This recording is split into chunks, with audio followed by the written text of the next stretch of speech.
Okay, good evening, students. Today we'll be starting our Unit 4. Let us discuss the syllabus of the Unit 4. What are there? Please change the slide.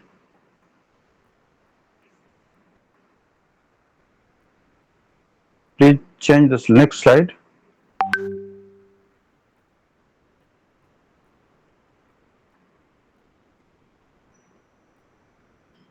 Next slide, ma'am.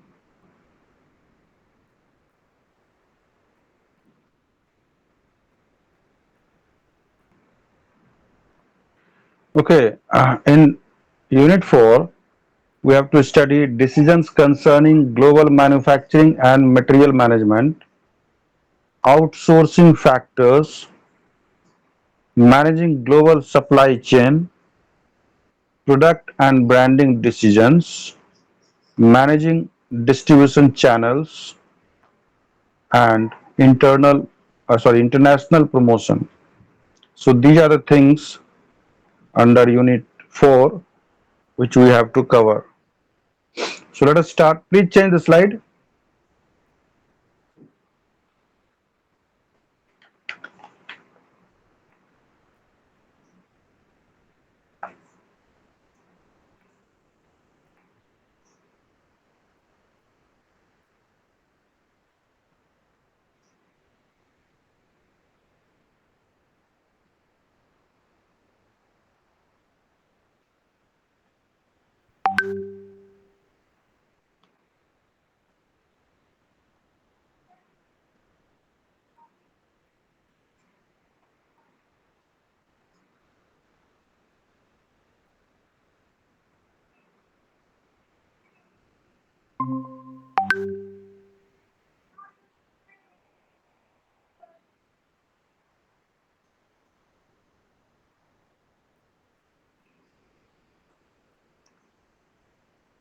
No, not this one. The syllabus part. Syllabus part.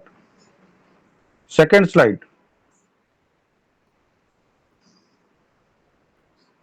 Go back. Previous to prior to this.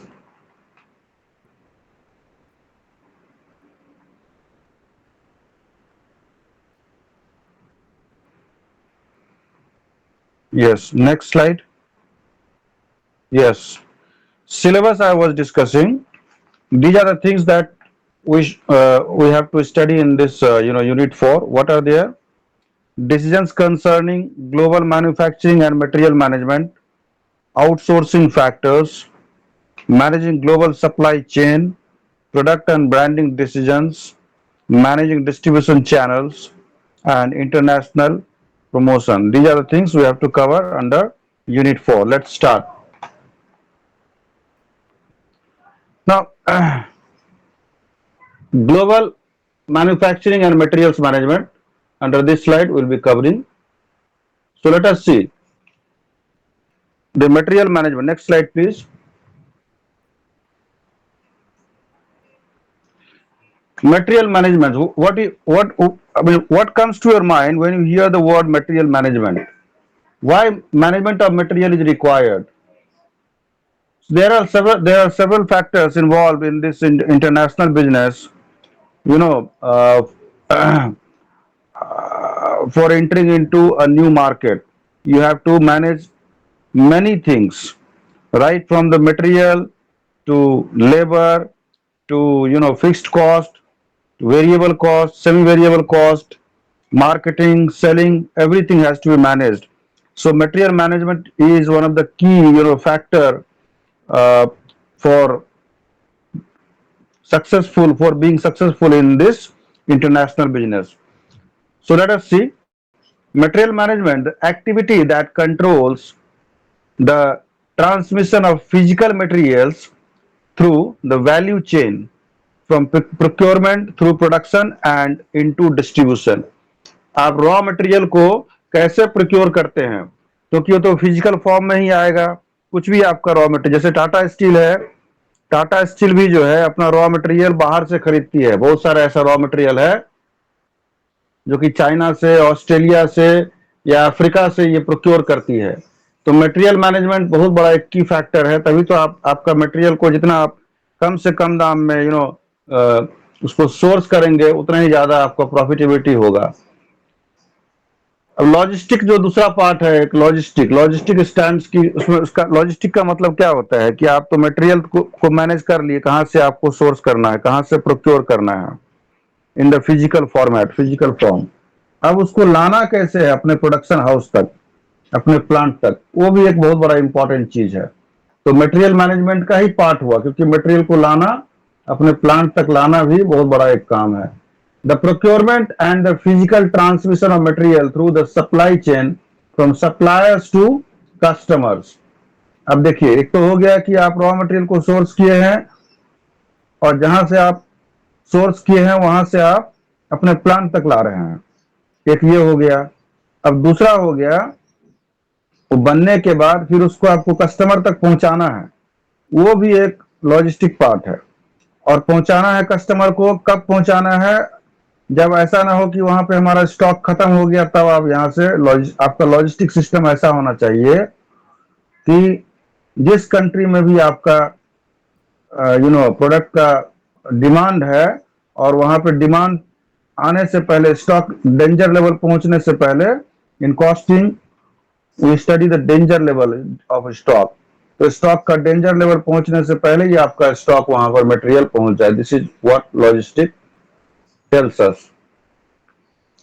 Next देखिए क्या है next slide में, अगला slide. Manufacturing and material management का strategic objective क्या है? Lower cost. ये lower cost हर जगह आता है, आप मटेरियल को प्रोक्योर करते हैं, लेबर को करते हैं, तो लोअर कॉस्ट आपका जो है हमेशा लोअर होना चाहिए।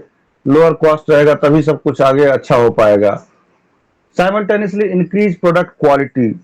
आपका क्वालिटी जो है उसमें कोई भी कंप्रोमाइज होना नहीं चाहिए, एक्सपोर्ट क्वालिटी का होना चाहिए, और ऐसा होना चाहिए कि वर्ल्ड लेवल का क्वालिटी होना चाहिए। तो कॉस्टिंग पार्ट भी कम होना चाहिए, साथ ही साथ जो उसका है मतलब क्वालिटी, वो भी अच्छा होना चाहिए। Then accommodate demands for local responsiveness. अब जैसा लोगों का डिमांड है उसके हिसाब से आपको प्रोडक्ट को कस्टमाइज करना होगा, या जैसा उसका डिमांड है उसके हिसाब से प्रोडक्ट को, तो accommodate demands for local responsiveness. Then respond quickly to shifts in customer demand. फिर कस्टमर का कुछ अलग से डिमांड आता है तो उसमें भी तुरंत आपको रिप्लाई करना होगा। रिप्लाई करना होगा मतलब मेल के थ्रू या फिर ऐसे फोन के थ्रू रिप्लाई नहीं करना होगा, आपको प्रोडक्ट बना के तब उसको देना होगा। That is what it means, respond quickly to shifts in customer demand. Next slide, next slide please. Let us see the relationship between quality and costs. See, improve performance reliability. Okay, so your performance जो है reliability, improves performance reliability. How? Increase productivity. Productivity को बढ़ाइए। Productivity जैसे ही बढ़ेगा आपका जो cost है, costing part आपका कम हो जाएगा। Lowers rework and scrap cost. जो आपका, आप इस बात पे भी आपको काम करना होगा कि जो प्रोडक्ट है उसमें स्क्रैप कम से कम हो, वेस्टेज कम से कम हो, लीकेज कम से कम हो, उस पर देना होगा आपको। तो ये जो अगर आपका दोनों चीज, अगर जैसे प्रोडक्टिविटी बढ़ जाता है और स्क्रैप कॉस्ट कम होता है, तो ऑटोमेटिक आपका मैन्युफैक्चरिंग कॉस्ट कम हो जाता है, which increases your profits. Then lowers warranty and rework cost. Warranty, अब देखिए ये सब जो चीज होता है, अगर आपका परफॉर्मेंस अगर अच्छा बन जाता है तो जो सामान का वारंटी है अपने आप वो कम हो जाएगा। एंड जो सर्विस कॉस्ट है, क्योंकि वारंटी का पीरियड भी अगर आप दीजिएगा 10 साल तक का वारंटी दीजिएगा, तो 10 साल तक का वारंटी करने से तो नहीं होगा, तो उसमें भी कम दीजिए। और ऐसा क्वालिटी बनाइए, आप परफॉर्मेंस रखिए, उसका रिलायबल रखिए। आपका क्वालिटी ऐसा होना चाहिए कि वारंटी वाला सिस्टम ही कम से कम हो, तो क्या हो जाएगा, सर्विस कॉस्ट भी कम पड़ेगा आपको। Ultimately it will increase your profits. Next, next slide देखिए। अब एक आता है total quality management. Quality management system है, आपको मैनेजमेंट में जब पढ़ाई करते हैं, तो अभी इस सेमेस्टर में नहीं हो, मे बी अगले सेमेस्टर में हो, एक क्वालिटी मैनेजमेंट करके एक सब्जेक्ट ही होता है। अब उसमें देखिए एक आदमी ने डेफिनेशन दिया है, एक लर्नर पर्सन ने, the leaders W. Edwards Deming, Joseph Juran and A.V. Feigenbaum क्या दिया है? तो बोलता है we have learned to live in a world of mistakes. We have learned to live in a world of mistakes and defective products as if they were necessary to life. It is time to adopt a new philosophy in America. ये बोला है इसने, तो ये इसका बोला हुआ चीज है, इसको आप खुद से ही पढ़ सकते हैं. Next slide. अब देखिए नेक्स्ट डिसीजन आपका जो है मटेरियल मैनेजमेंट में ये भी होना चाहिए कि वेयर टू मैन्युफैक्चर, आप कहां पर मैन्युफैक्चर कीजिएगा, ताकि अभी अभी देखिए क्या होता है, बहुत सारा कंपनी है, आप सुने होंगे, आप लैपटॉप मंगवाते हैं, लैपटॉप खरीदते हैं तो उसमें लिखे रहेगा मेड इन चाइना और मैन्युफैक्चर्ड इन चाइना, या कहीं और किसी पार्ट में, और इंडिया में आकर के असेंबल करता है सारा पार्ट, या कहीं और बनता है, कहीं और पे जाकर सिर्फ असेंबलिंग पार्ट होता है उसका. तो देखिए इसमें क्या बोलता है, कंट्री फैक्टर्स. कंट्री फैक्टर्स क्या है, कंट्री का कैसा एनवायरनमेंट है, लेबर कॉस्ट कम. चाइना में क्यों जाते हैं लोग, क्योंकि वहां पे यूनियन बाजी कम है, ठीक है, लेबर का कॉस्टिंग पार्ट बहुत कम है, रॉ मटेरियल इजिली अवेलेबल है एंड इजिली क्या बताए आपको, रॉ मटेरियल जो है अवेलेबल भी है और साथ में आपको कम दाम पे अवेलेबल है, फिक्स्ड कॉस्ट भी कम है. जैसे लेबर कॉस्ट क्या हो गया, फिक्स्ड कॉस्ट हो गया. Minimum efficient scale, flexible manufacturing, lean production. Now reduces setup time. Setup time मतलब क्या होता है कि मान लीजिए आपका मशीनरी है, प्लांट एंड मशीनरी है, आप एक पर्टिकुलर प्रोडक्ट बनाना चाहते हैं, ठीक है, मान लीजिए मोबाइल बनाने का ही कंपनी है आपका, तो मोबाइल में आप एक मॉडल का बना रहे हैं, तो उसके लिए मशीन को एक सेटअप का जरूरत है. फिर आपका ऐसा है कि दूसरा तरीका का दूसरा मॉडल बनाना है, तो उसी मशीन से बनेगा, लेकिन दूसरा सेटअप करना होगा, तो सेटअप टाइम जो है रिड्यूस हो जाता है. इंक्रीज मशीन यूटिलाइजेशन, मशीन का यूटिलाइजेशन जो है ज्यादा हो जाता है, एंड इंप्रूव क्वालिटी कंट्रोल. ठीक है, next slide.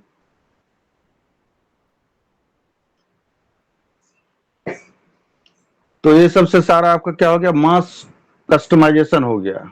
Next slide please. अब देखिए unit cost curve. Unit cost जैसे जैसे आप देखिए इसमें जो दिखाया है, एक्स एक्सिस पे वॉल्यूम को रखा गया है, वाई एक्सिस पे यूनिट कॉस्ट को रखा गया है. तो शुरुआत में देखिए इसका क्या है कि आपका वॉल्यूम जब कम है तो पर यूनिट कॉस्ट आपका बहुत है, रेड वाला देखिए ऊपर में, पर यूनिट कॉस्ट आपका बहुत ज्यादा है. लेकिन जब आप जैसे जैसे आपका ये बढ़ता है यूनिट, अब नंबर ऑफ यूनिट्स ज्यादा आप बनाते हैं, प्रोड्यूस करते हैं, तो आपका जो या वॉल्यूम आप ज्यादा प्रोड्यूस करते हैं, तो वैसे वैसे आपका पर यूनिट कॉस्ट जो ऑटोमेटिक डिक्रीज होते चल जाता है, मिनिमम हो जाता है. Next slide.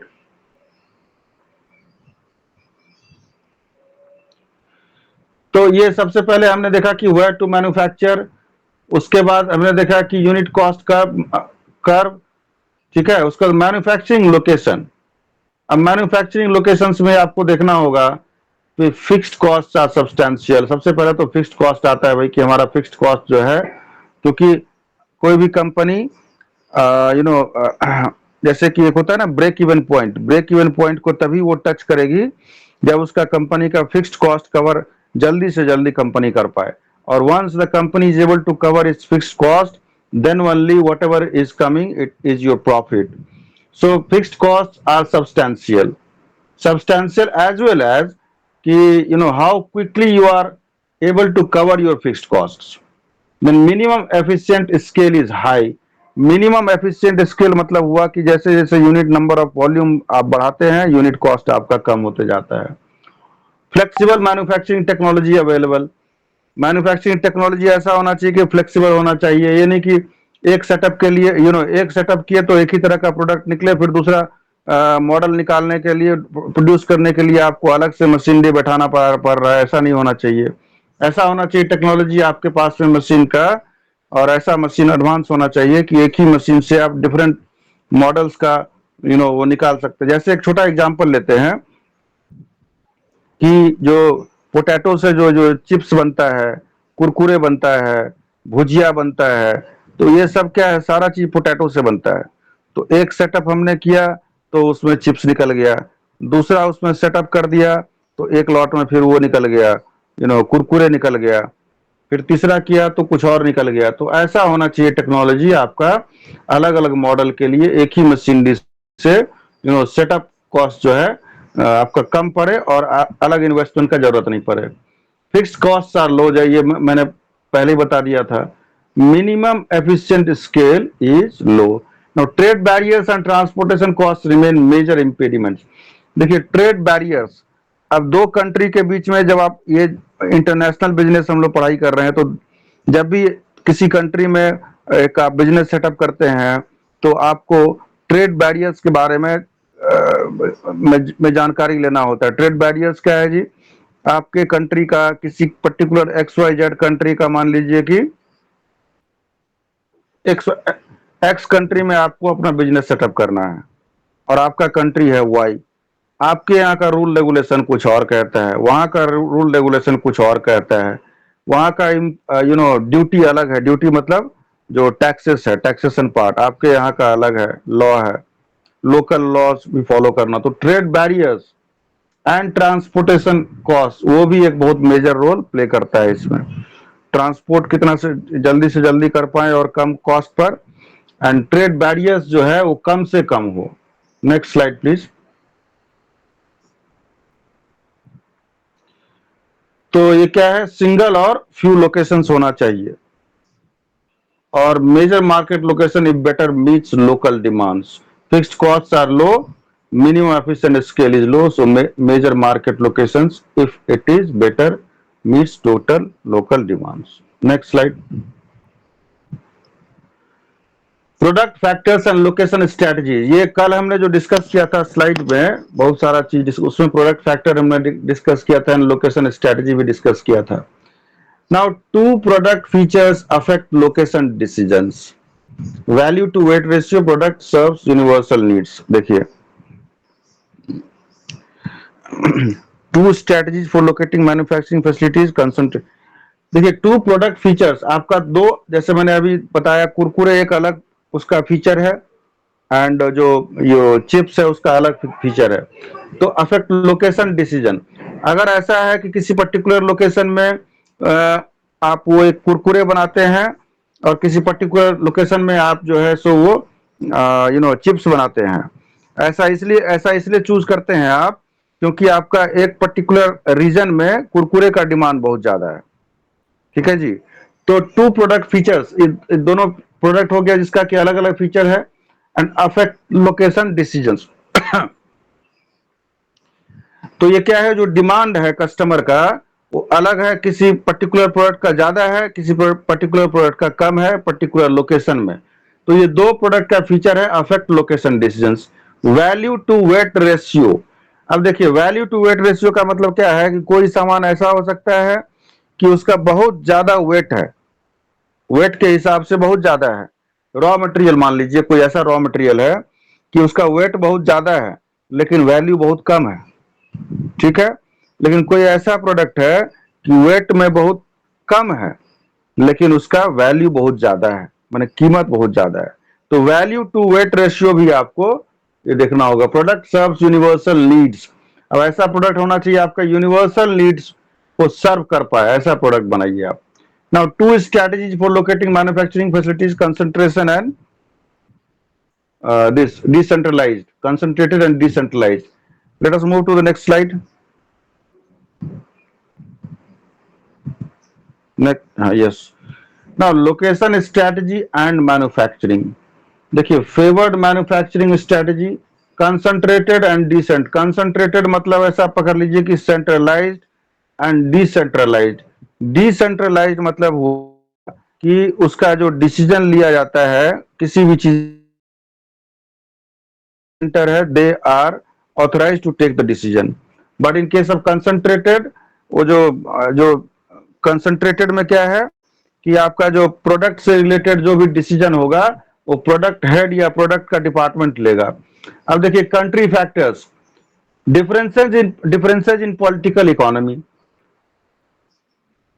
हर कंट्री में क्या होता है, जैसे चाइना में क्या है, मतलब माओवादी कंट्री है वो, ठीक है, माओइस्ट का वहां पे चलती है, वही लोग आते हैं शासन में बार बार आते हैं।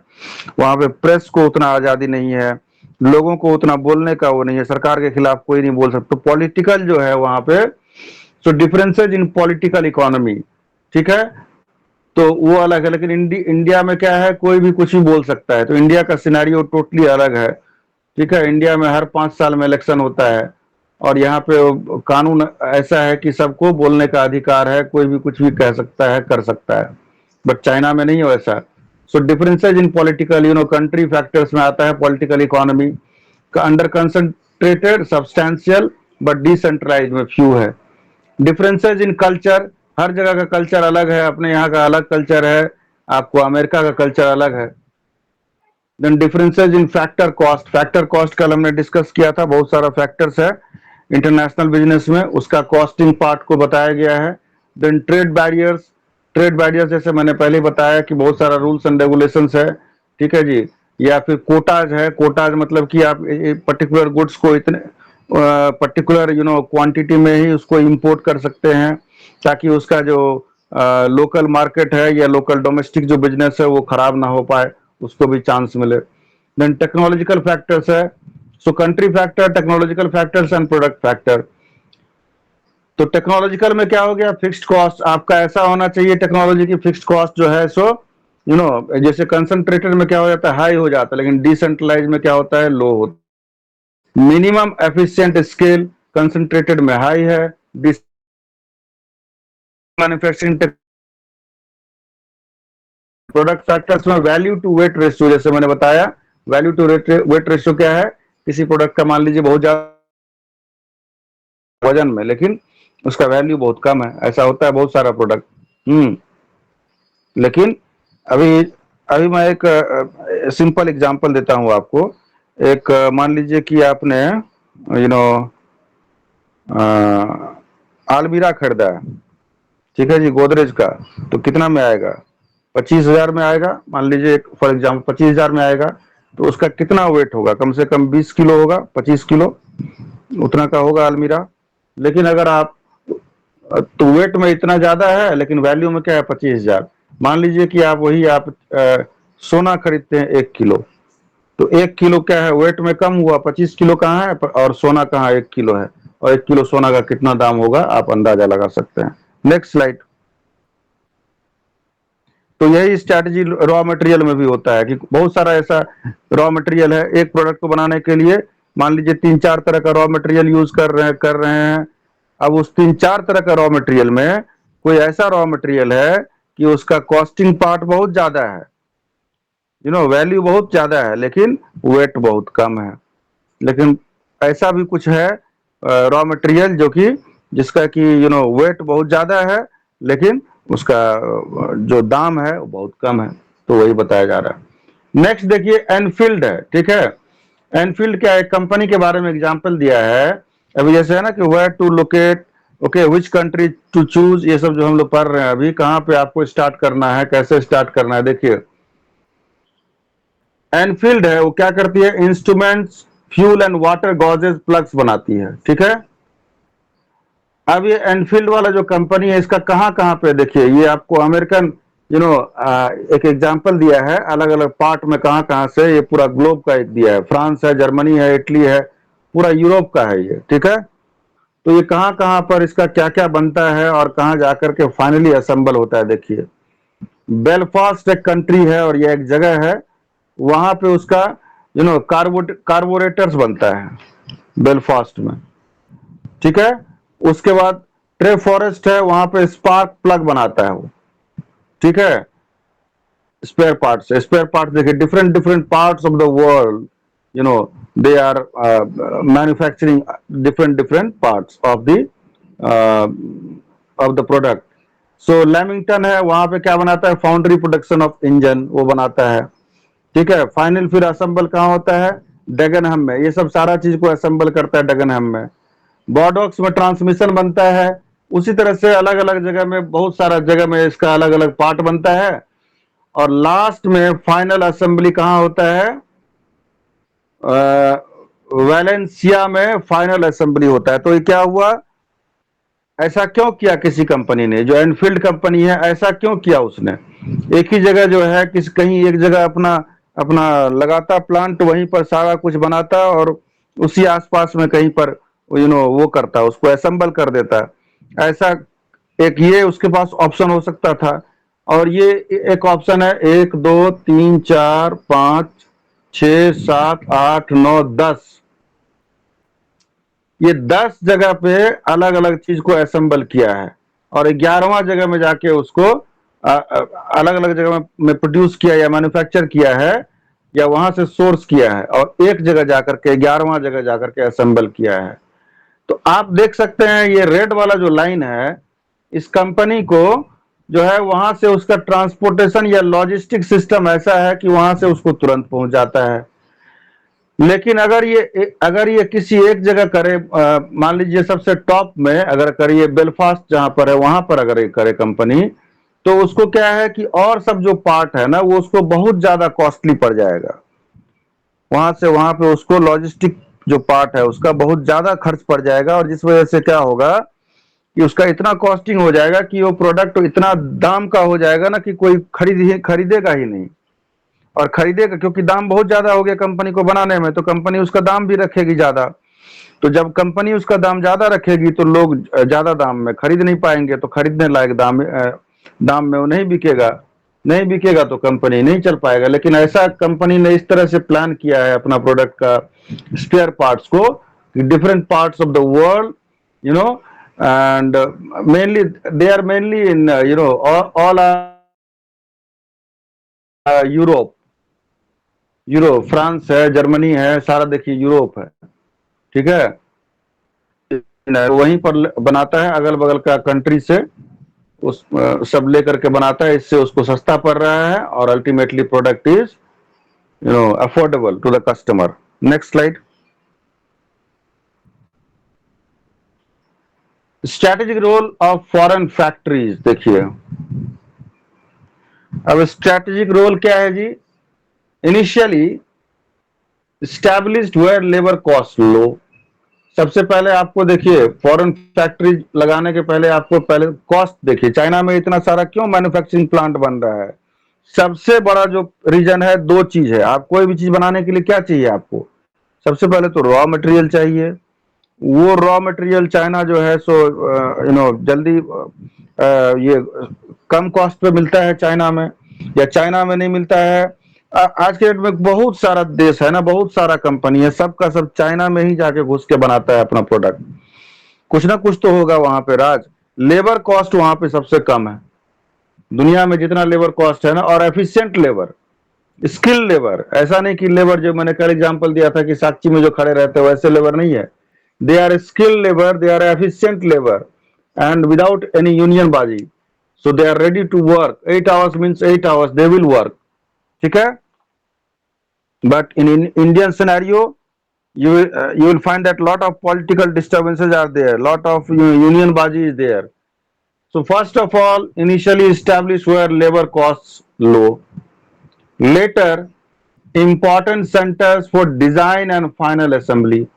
अब दूसरा देखिए स्ट्रेटजी में क्या होना चाहिए, जो आपका डिजाइन एंड फाइनल असेंबली, ठीक है, वो जहां बनाते हैं। लेटर इंपॉर्टेंट सेंटर्स फॉर, आप डिजाइन एंड फाइनल असेंबली के लिए लोकेशन चूज कीजिए कहां पर आप कर सकते हैं, ताकि आपको करने में इजीली हो, सब जगह से सामान मंगा करके स्पेयर पार्ट्स या डिफरेंट पार्ट्स उसको असेंबल करने में आपको आसानी हो। Upward migration caused by pressure to improve cost structure, pressure to customize product to meet customer demand, and increasing abundance of advanced factors of production. So all these are dispersed centers of excellence are consistent with a transnational strategy. Transnational strategy में देखिए, upward migration caused by, अभी क्या है migration? Migration मतलब क्या हो गया? एक कंट्री को छोड़ करके माइग्रेट कर गया दूसरा कंट्री में। क्यों कर गया भाई? क्योंकि उसके ऊपर में दबाव था, किस बात का दबाव था? Pressure to improve cost structure. जो कॉस्ट का स्ट्रक्चर है पर्टिकुलर कंट्री में, इतना ज्यादा था कॉस्ट कि हम अपना प्रोडक्ट को कम कॉस्ट पर लेबर कॉस्ट सोर्स नहीं कर पा रहे थे, उस देश में इतना ज्यादा था, तो इसमें हमारे ऊपर प्रेशर था। तो अपवर्ड माइग्रेशन कॉस्ट, तो इसलिए वहां से माइग्रेट कर गया business. Pressure to customise product to meet customer demand. अब इतना ज्यादा ना प्रेशर हो गया कस्टमर का कि जो है कि हमको उस वजह से भी हमको माइग्रेट करना पड़ गया। तो ये सब चीज है। Next slide.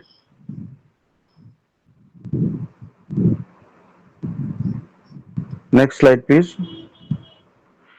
अब देखिए, अब एक और डिसीजन आता है कि आप मेक करें या बाय करें।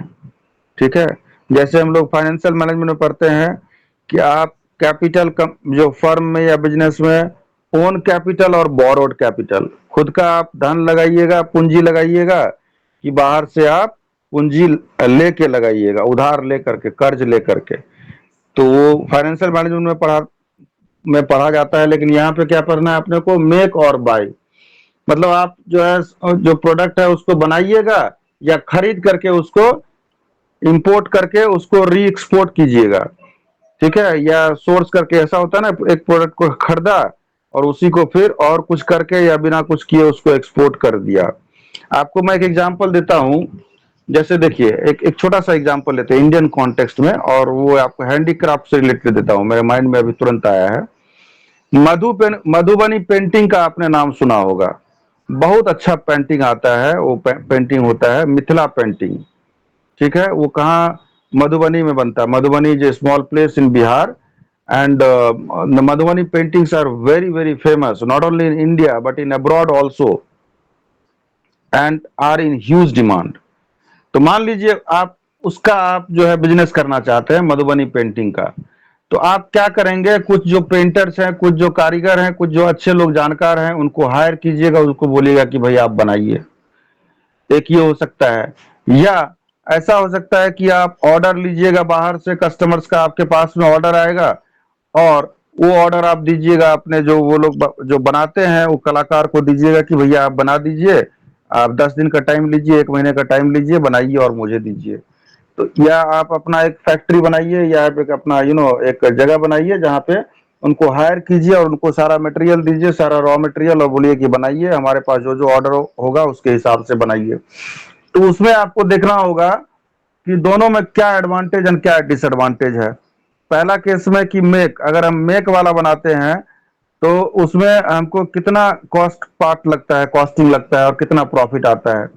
और दूसरा एक पार्ट है कि कोई आदमी खुद से अपने यहाँ बनाया है, अपने किया है, तो उससे हम खरीद करके, तो ऑलरेडी जो फिनिश प्रोडक्ट है उसको हमने खरीदा, और खरीद के फिर हमने उसको एक्सपोर्ट कर दिया मार्केट में। उसमें हमारा कितना कॉस्टिंग आता है, कितना प्रॉफिटेबिलिटी आता है, तो उस हिसाब से आप ये डिसाइड कर सकते हैं। तो देखते हैं कि एडवांटेजेज ऑफ मेक क्या है, बनाने का क्या एडवांटेज है। सबसे पहला है बनाने का एडवांटेज कि लोअर कॉस्ट पड़ता है। लोअर कॉस्ट कैसे पड़ता है, क्यों पड़ता है? क्योंकि जब आप किसी का फिनिश प्रोडक्ट खरीदते हैं तो उस केस में क्या है कि उसका उसका सारा कुछ रॉ मटेरियल पहले से यूज किया गया है सब कुछ। और उस केस में जो है क्या, मेक, हाँ, तो उसका डिसएडवांटेज ये है कि पहले से ही कोई बनाया है और उसका फिनिश प्रोडक्ट को आप खरीद रहे हैं, तो उसका प्रॉफिट उसमें जुड़ा हुआ है। और उस प्रॉफिट के, क्योंकि जो बनाया है वो तो अपना प्रॉफिट बना के, प्रॉफिट जोड़ के बेचेगा ना आपको, तब आप उसको खरीद रहे हैं। लेकिन अगर आप खुद बना रहे हैं तो लोअर कॉस्ट क्यों पड़ेगा आपको? क्योंकि आप रॉ मटेरियल को सोर्स कर रहे हैं अपने से कम दाम में सोर्स कर रहे हैं। तो जब आप कम से कम दाम में उसको रॉ मटेरियल को सोर्स कर रहे हैं, तो ये बाय डिफॉल्ट आपका प्रॉफिट बढ़ेगा और ये आपके लिए एडवांटेज होगा। Facilitating specialised investments. अब आप स्पेशलाइज्ड, आपको क्या प्रोडक्ट बनाना है उसके हिसाब से आप इन्वेस्टमेंट भी कीजिएगा। Now, proprietary product production technology protection. Proprietary product production, technology protection. Technology का प्रोटेक्शन के कारण क्या हो जाएगा? प्रोप्राइटरी प्रोडक्ट प्रोडक्शन, आपका जो प्रोडक्ट है, ठीक है, उस पर आपका प्रोप्राइटरी राइट भी हो जाएगा। Now, improve scheduling. आप अपने हिसाब से शेड्यूल कर सकते हैं प्लांट को, कब बनाना है, कैसे बनाना है, किस तरह बनाना है, टाइमिंग भी डाल सकते हैं, आप शेड्यूल कर सकते हैं, ठीक है। नाउ एडवांटेजेस ऑफ बाई, ये मेक का हो गया था एडवांटेज ऑफ बाई क्या हो गया, खरीदने का, कि एक फिनिश प्रोडक्ट को खरीद के तब उसको बेचे, तब उसको इंटरनेशनल मार्केट में बेचे। Strategic flexibility, lower cost offsets. Strategic flexibility मतलब क्या हो गया कि आप देखिए, इसमें क्या है कि आप ऑर्डर आएगा आपके पास तब जाकर के आप उसको सोर्स कर रहे हैं, ऑर्डर आया आपके पास इतना, आपने 10 दिन का समय लिया, फिर आपने सोर्स किया, तो आपके पास देखिए बहुत सारा कॉस्टिंग पार्ट आपका ऑलरेडी कम हो गया। लोअर कॉस्ट, स्ट्रेटेजिक फ्लेक्स, आपके पास जो स्ट्रेटेजी बना सकते हैं कहाँ से सोर्स करना है, और दो चार जगह देख सकते हैं जो फिनिश प्रोडक्ट है कहाँ पे अच्छा मिलेगा, कहाँ पे कम से कम दाम में मिलेगा, स्ट्रेटेजिकली उसको देख सकते हैं, और लोअर कॉस्ट भी लोअर हो जाएगा। Next slide.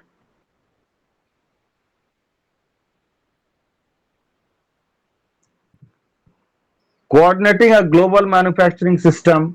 अब देखिए, coordinating a global manufacturing system, material management includes, material management में लॉजिस्टिक पार्ट भी आता है, ठीक है। लॉजिस्टिक, लॉजिस्टिक मतलब ऐसा समझ लीजिए ट्रांसपोर्टेशन। ट्रांसपोर्टेशन दो तरह का, जैसे मैंने बताया कि फैक्ट्री से कस्टमर तक, और वेंडर से, जो जहां से आप रॉ मटेरियल सोर्स कर रहे हैं वहां से फैक्ट्री तक रॉ मटेरियल पहुंचाना, और रॉ मटेरियल का फिनिश प्रोडक्ट बनने के बाद फिनिश प्रोडक्ट को इंटरनेशनल मार्केट में छोड़ना उस प्रोडक्ट को। So your material management includes logistic, क्योंकि दोनों मटेरियल ही हुआ ना आपके लिए। ऐसा भी हो सकता है कि आपका फिनिश प्रोडक्ट किसी और के लिए रॉ मटेरियल हो। आप कोई प्रोडक्ट का, कोई मेडिसिन है या कुछ, मान लीजिए शू मेकिंग कंपनी है फॉर एग्जांपल, तो क्या हो सकता है, जैसे बाटा है, बाटा क्या करती है, जूता बनाती है सपोज, बाटा का इंटरनेशनल मार्केट में भी है, ठीक है जी। अभी क्या है, कोई आदमी ऐसा है, किसी का कंपनी ऐसा है कि वो जो लेदर है, लेदर को प्रोसेस करके वो लेदर इस फॉर्मेट में ला देता है कि shoe can be made from that leather, ठीक है। तब उसको वो जाता है बाटा के पास में, तो आपका जो प्रोडक्ट हुआ, आपका प्रोडक्ट क्या हो गया, जो लेदर हुआ, ठीक है, चमड़ा जो है उसको आपने प्रोसेस कर दिया, और आप तो आपका हो गया फिनिश प्रोडक्ट। फिर वो फिनिश प्रोडक्ट बाटा कंपनी के लिए क्या हो जाएगा, रॉ मटेरियल। अब वो आपका फिनिश प्रोडक्ट है लेकिन उसके लिए रॉ मटेरियल है। बाटा कंपनी का क्या हो जाएगा, फिनिश प्रोडक्ट, उसका फिनिश प्रोडक्ट हो जाएगा, बेल्ट बनाती है, पर्स बनाती है, बैग बनाती है, मान लीजिए शूज बनाती है, ये सब चीज हो गया उसका फिनिश प्रोडक्ट। लेकिन जो लेदर है उसके लिए हो जाएगा रॉ मटेरियल, ठीक है। So, material management now achieves lowest possible cost that makes customer needs, that makes customer needs। तो ऐसा आपको अचीव लोएस्ट पॉसिबल कॉस्ट को अचीव करने में ये हेल्प करता है। Power of just in time, JIT, JIT is a very old concept. Just in time मतलब जब रिक्वायरमेंट है कोई चीज का उसी टाइम पर उपलब्ध होना, ये नहीं कि आज जरूरत है, अभी अभी जरूरत है। जब आप मटेरियल मैनेजमेंट करते हैं, लॉजिस्टिक मैनेजमेंट में ये बहुत इंपॉर्टेंट कॉन्सेप्ट है, JIT कॉन्सेप्ट। मटेरियल मैनेजमेंट में क्या है, आपके प्लांट में रॉ मटेरियल चाहिए अभी, तो अभी चाहिए मतलब तुरंत चाहिए, जस्ट इन टाइम, ये नहीं कि अभी चाहिए तो 1 घंटे के बाद आएगा, ठीक है। उसी तरह से आपका जो स्टॉक है, जहां पर फुटवियर का, जैसे मैंने एग्जांपल दिया, बाटा का शोरूम है कहीं पर, या जो भी स्टोर है या आउटलेट है, वहां पे अगर जूता पहुंचना है, डिमांड है इस चीज पर्टिकुलर का, तो वहां चाहिए मतलब तुरंत वहां पहुंचाइए। आपका लॉजिस्टिक ऐसा होना चाहिए, या वो खत्म होने के पहले आपका पहुंच जाना चाहिए माल वहां पर। So that is what they are saying, power of JIT। Economise on inventory holding cost. Inventory मतलब क्या होता है, स्टॉक होता है। Drawback, no buffer. अब देखिए इसका power of just in time, ठीक है। Power of just in time क्या है, economise on inventory holding cost. अब इन्वेंट्री अगर आप लेके रखते हैं, माल लेके रखते हैं सामान गोदाम में, तो उसको रखने का भी तो कॉस्टिंग है। ये मैंने बाटा शूज का एग्जांपल दिया, मान लीजिए शूज है, उसको रखना है, तो उसके लिए एक पर्टिकुलर एटमॉस्फेयर भी चाहिए ना। हो सकता है कि गर्मी में कुछ लेदर खराब हो जाए, या कुछ ऐसा हो जाए कि सर्दी में कुछ बारिश के कारण मॉइस्चर आ जाए उसमें, मैं एग्जांपल बता रहा हूं मैं। तो ऐसा ऐसा बहुत सारा मटेरियल है कि आप जो खरीदते हैं उसको रखते हैं, तो वो जो होल्डिंग कॉस्ट है उसको, मटेरियल मैनेजमेंट में होल्डिंग कॉस्ट या इन्वेंट्री को जो होल्ड करके रख रहे हैं आपको गोडाउन में, तो उसको सड़ने का चांस है या उसको खराब होने का चांस है। सो ये आपका economise on inventory holding cost. तो जस्ट इन टाइम मेथड में क्या होता है कि आपका जब चाहिए तब मिल जाएगा सामान, तो लेकिन उससे क्या है कि इकोनोमाइज ऑन इन्वेंट्री होल्डिंग, तो इन्वेंट्री को होल्ड नहीं करना पड़ता है, स्टॉक्स को होल्ड नहीं करना पड़ता है, तो इन्वेंट्री होल्डिंग कॉस्ट कॉस्ट आपका इकोनोमाइज बच जाता है। इसका मतलब ये हुआ। अब ड्रॉबैक इसका एक और है, drawback no buffer inventory, no buffer stock. लेकिन देखिए अब इसका जस्ट इन टाइम का ड्रॉबैक क्या है, अगर मान लीजिए अचानक से कुछ ऐसा डिमांड आ गया ज्यादा से ज्यादा, तो आपके पास में बफर स्टॉक है ही नहीं कि आप तुरंत उस डिमांड को फुलफिल कर पाए। तो इसीलिए जस्ट इन टाइम में ये इसका ड्रॉबैक है। Next slide. Now role of the organisation. अब देखिए ऑर्गेनाइजेशन का क्या रोल है। Organizational linkages are more numerous and complex, more difficult to control costs. Functionally separate materials management, equal weight with other department. Purchasing, production and distribution are one basic task, controlling materials flow from purchase to customers. देखिए organisational linkage, आपका जो organisation का जो linkage है, organisation में क्या क्या हो सकता है, परचेजिंग डिपार्टमेंट है या प्रोक्योरमेंट डिपार्टमेंट है, ठीक है, फिर आपका जो है प्रोसेसिंग डिपार्टमेंट है, फिर आपका जो रॉ मटेरियल का जो सेलिंग एंड डिस्ट्रीब्यूशन डिपार्टमेंट है, एडवर्टाइजिंग है, ऑपरेशंस है। तो ये सब का जो लिंकेज है ना, are more numerous and complex, complex होता है। अपना अपना जगह का सब राजा होता है, बोलता है, वो बोलेगा कि मैं ऐसा नहीं करूंगा या हम इस तरह से काम करेंगे उस तरह से। तो that's why it is very linkage जो है सो वो कॉम्प्लेक्स है। So more difficult to control cost, उस केस में क्या हो जाता है, कॉस्टिंग पार्ट आपका बढ़ जाता है, इसलिए कॉस्टिंग को कंट्रोल करना थोड़ा मुश्किल हो जाता है। फंक्शनली सेपरेट मटेरियल मैनेजमेंट, अब मटेरियल मैनेजमेंट का जो डिपार्ट है पूरी तरह से आपको अलग रखना चाहिए, क्योंकि वो मटेरियल पे ही सारा कुछ जो जितना डिपार्टमेंट है, आपको ऑपरेशन हो गया, सेल्स एंड डिस्ट्रीब्यूशन हो गया, एचआर डिपार्टमेंट हो गया, फाइनेंस, कुछ भी कोई भी डिपार्टमेंट है, वो सारा का सारा क्यों है, इसलिए है क्योंकि आपका मटेरियल बन रहा है, रॉ मटेरियल आ रहा है, फिनिश प्रोडक्ट बन रहा है, वो सेल्स हो रहा है, तो वहां पैसा हो रहा है, उसी को मैनेज करने के लिए है। तो इसीलिए आपको सेपरेट रखना चाहिए मटेरियल मैनेजमेंट डिपार्टमेंट, ताकि मटेरियल को आने जाने में और फिनिश प्रोडक्ट या प्लांट तक पहुंचाने में या प्लांट से बाहर निकालने में दिक्कत नहीं होना चाहिए। But equal weight with other department, लेकिन जो मटेरियल मैनेजमेंट डिपार्ट को है इक्वल वेट, जैसा वेट आपने अलग डिपार्टमेंट को दिया है, अलग डिपार्टमेंट के लिए रखा है जैसा वेट, वही वेट आपको मटेरियल मैनेजमेंट डिपार्टमेंट को भी देना चाहिए। Now purchasing, production and distribution are one basic task. So purchase सबसे पहले परचेज किया रॉ मटेरियल, उसके बाद क्या किया, प्रोड्यूस किया, प्रोडक्शन, एंड देन प्रोडक्शन के बाद क्या होगा, डिस्ट्रीब्यूशन। तो ये जो है बेसिक टास्क है। Then controlling materials flow from purchase to customers. अब मटेरियल का जो फ्लो है परचेज टू कस्टमर्स, हमने जो रॉ मटेरियल परचेज किया उससे बनाया फिनिश्ड, अब वहां से फिर जो कस्टमर तक जाएगा, इसमें एक फ्लो होना चाहिए और एक कंट्रोल भी होना चाहिए।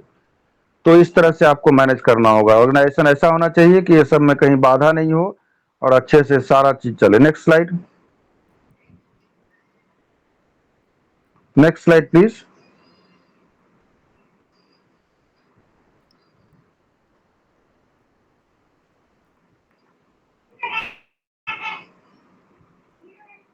Next slide please, change the slide. Yes, now potential material management linkage देख लीजिए आप।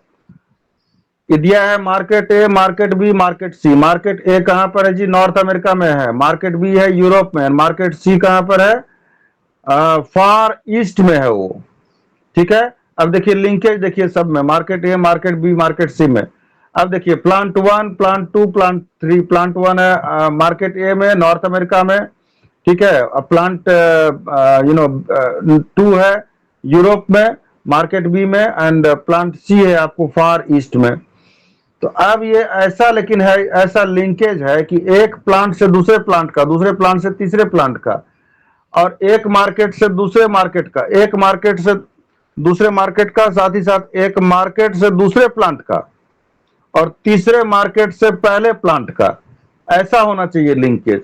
फिर सोर्स भी जो कर रहे हैं आप रॉ मटेरियल, उस सोर्सिंग लोकेशन भी ऐसा होना चाहिए कि एक जगह से, जैसे एबीसी आप सोर्स कर रहे हैं 3 जगह से, तो तीनों सोर्स लोकेशन का भी ऐसा रीच होना चाहिए, ऐसा लॉजिस्टिक ट्रांसपोर्टेशन होना चाहिए कि एक plant, plant A, plant B, plant सी, या प्लांट 1, प्लांट 2, प्लांट 3 के पास रीच होना चाहिए। कि मान लीजिए एक जगह से रॉ मटेरियल मंगाना है, वहीं से कुछ और मंगवाना है, तो वहां से वहां पहुंच जाए, फिर वहां से जो फार ईस्ट है वहां भी पहुंच जाए। इस तरह से आपका लिंकेज होना चाहिए मटेरियल मैनेजमेंट का। तभी आपका जो है सो मार्केट भी ठीक रहेगा, सोर्स लोकेशन रहेगा, मैन्युफैक्चरिंग लोकेशन भी रहेगा, और ultimately your product will reach to the customers in an efficient and easily manner and quickly. Next slide. अब देखिए ट्रेडिशनल जो ऑर्गेनाइजेशन का स्ट्रक्चर क्या होता है किसी भी कंपनी में, एक ट्रेडिशनल है। कौन कौन होता है जी? सीईओ होता है सबसे ऊपर में, उसके नीचे कौन कौन होते हैं? परचेजिंग, जो परचेज करते हैं रॉ मटेरियल, या प्रोक्योरमेंट डिपार्टमेंट। उसके बाद जो है सो मैन्युफैक्चरिंग डिपार्टमेंट, परचेज कर लिया रॉ मटेरियल, उसके बाद क्या करेगा? उसको मैन्युफैक्चर करेगा रॉ मटेरियल को। अब परचेज हो गया, मैन्युफैक्चरिंग हो गया, फिनिश प्रोडक्ट बन गया। बनने के बाद फिर कहाँ जाएगा? मार्केटिंग डिपार्ट के पास जाएगा। तो मार्केटिंग में क्या करेगा? वो मार्केट करेगा, सेल्स करेगा। ठीक है। अब मैन्युफैक्चरिंग में प्रोडक्शन प्लानिंग एंड कंट्रोल भी है, फिर मार्केटिंग में डिस्ट्रीब्यूशन भी है। डिस्ट्रीब्यूशन मतलब सेल्स समझ लीजिए, sales and distribution. Then ultimately finance, वहां से सब जगह से पैसा। ये एक ट्रेडिशनल स्ट्रक्चर है, यही होता है। अब organise, next slide. Organisation structure with material management as a separate function. अब देखिए, एक तो हमने पहले देखा, पहला जो स्लाइड था उसमें क्या था? सीईओ है, उसके नीचे में purchasing, manufacturing, marketing, finance. Under manufacturing production planning and control, and marketing में डिस्ट्रीब्यूशन डिपार्टमेंट था। लेकिन यहां पर देखिए, जहां की material management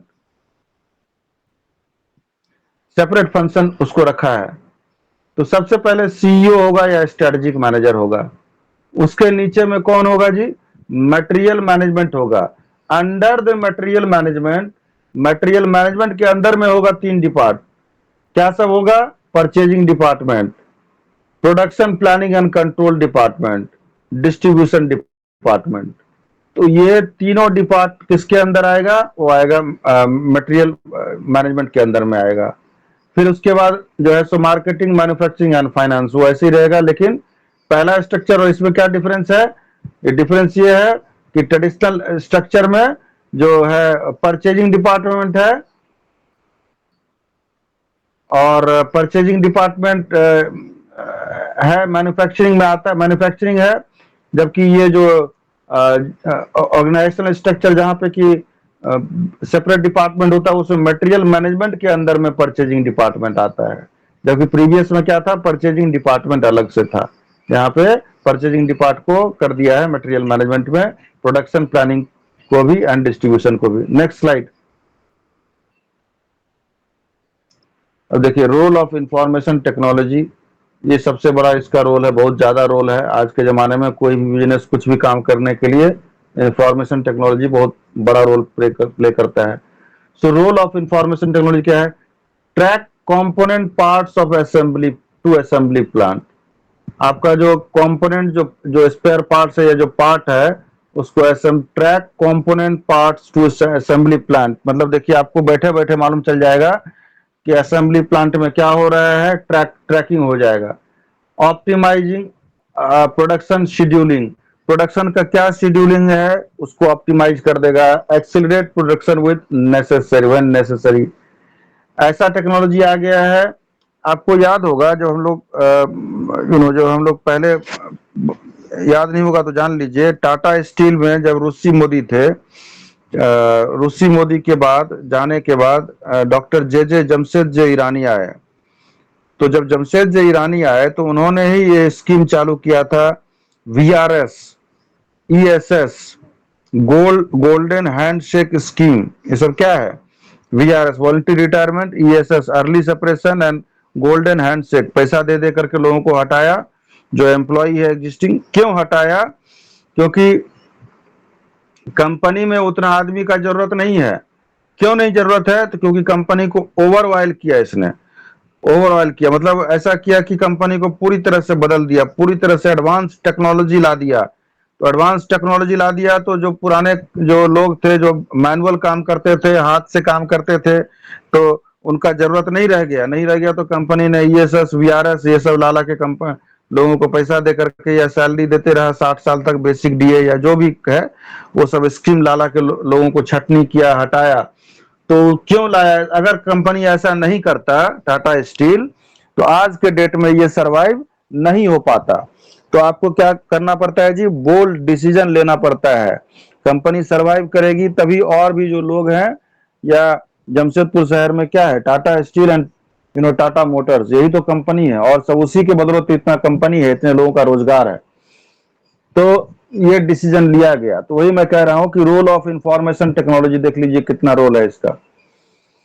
optimising production, accelerate production when, जब ऐसा है कि आपके पास अचानक से बहुत ज्यादा डिमांड आ गया, तो आपको प्रोडक्शन का स्पीड बढ़ाना होगा, तो एक्सिलरेट।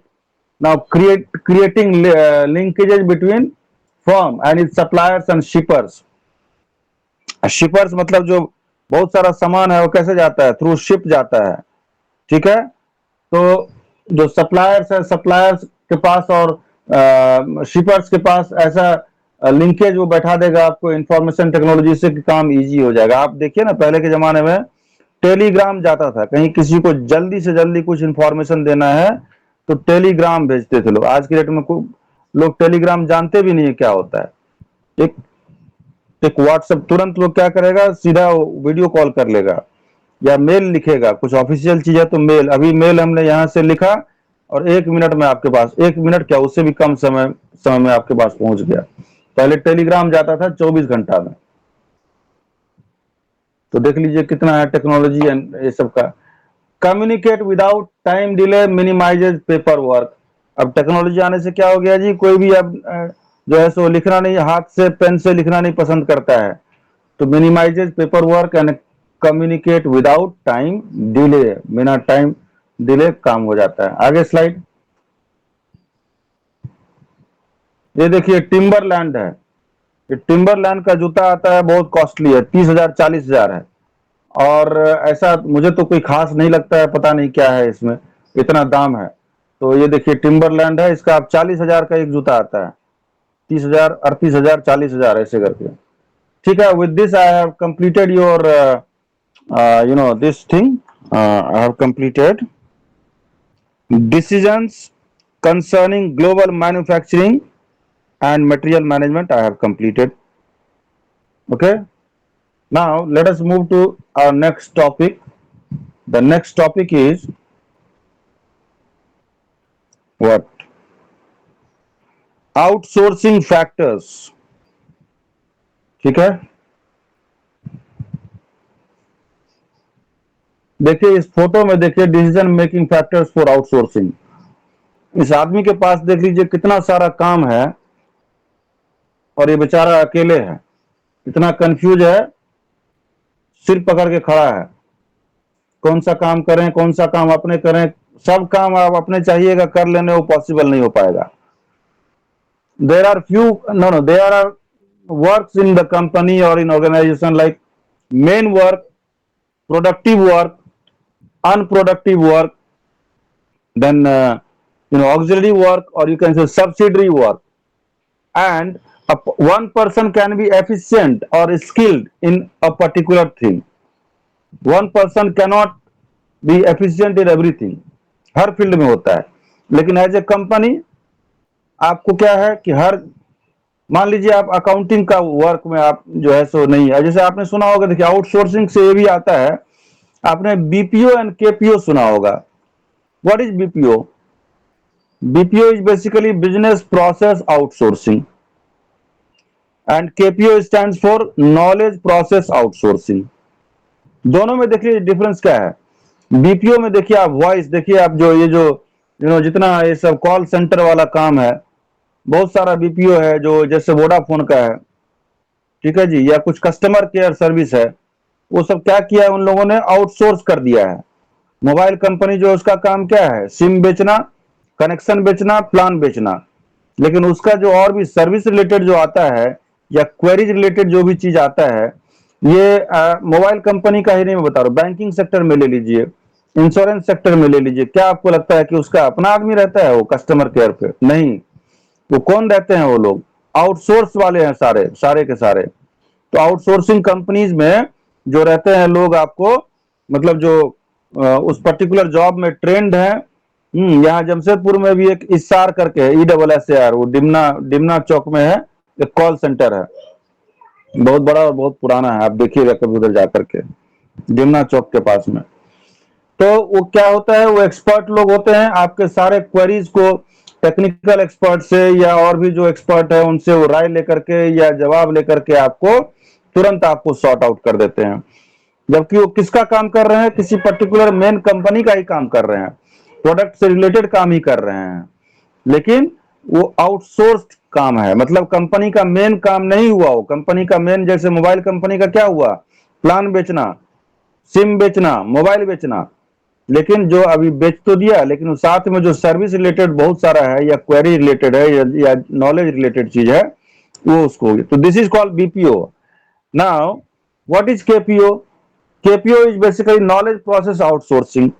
क्या होता है कि मान लीजिए आप कोई काम करते हैं, प्रोडक्शन करते हैं, उसको मार्केटिंग करते हैं, सेल्स करते हैं, अकाउंटिंग का काम है, टैक्सेशन का काम है, कुछ ऐसा फर्म है बड़ा बड़ा, जैसे मान लीजिए PwC कंपनी है, प्राइस वाटर हाउस कूपर्स, ठीक है, आर्थर एंड एंडरसन्स, या कोई लॉ फर्म है लीगल बड़ा बड़ा, मंगलदास करमचंद, मान लीजिए, ऐसा मैं एग्जांपल दे रहा हूं, ठीक है, लोधा लॉ फर्म, ऐसा है।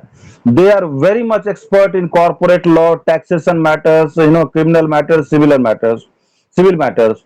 PwC is basically an audit firm, and the research, they also do the research. Okay, so PwC is an auditing firm, chartered accountancy है। तो आपको जैसे फाइनेंशियल से रिलेटेड जो भी काम है, आपने हायर कर लिया किसको, PwC को, आप बोलोगे कि भैया मेरा अकाउंट्स वाला सारा काम आप कर दो, क्योंकि because they are expert, because your main job is not to make accounts. Your main job is what? Your main work of your business is to produce something, and after producing, making that product to reach to the ultimate customer. This is your main job. But to to do that main job, the ultimate goal is to earn profit, and profit has to be kept in a arithmetical manner. तो उसके लिए arithmetical है, फिर audit है, ये सब चीज करने के लिए जो एक्सपर्ट है उनको आपने हायर कर दिया। तो ये तो मैंने PwC का एग्जांपल दे दिया बहुत बड़ा, लेकिन वैसा वैसा बहुत सारा काम है, अकाउंटिंग का रेगुलर वर्क है, ये है वो है, वो सब के लिए आप जो नॉलेज प्रोसेस वाले जो लोग हैं, टेक्निकल चीज में जो है, उनको आपने हायर कर लिया। So let us see, move to the next slide.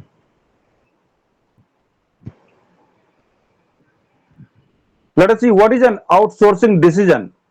An outsourcing decision is when a company chooses to hire external organizations or professionals to manage specific business tasks or services instead of handling them internally. देखिए self explanatory है, किसी काम को अपने से internally करने के बजाय आपने जो प्रोफेशनली मैनेज कंपनी है, एक्सटर्नल ऑर्गेनाइजेशन को आपने हायर कर लिया और उसको बोला आपने कि भैया आप जो है ये काम मेरा करिए आप, तो ये आपने आउटसोर्स कर दिया। The strategic decision is often driven by the desire to reduce costs. अभी बताता हूं, access specialised expertise, focus on core business functions, and improve efficiency. देखिए सबसे पहले तो आपका कॉस्ट रिड्यूस हो जाएगा। कैसे?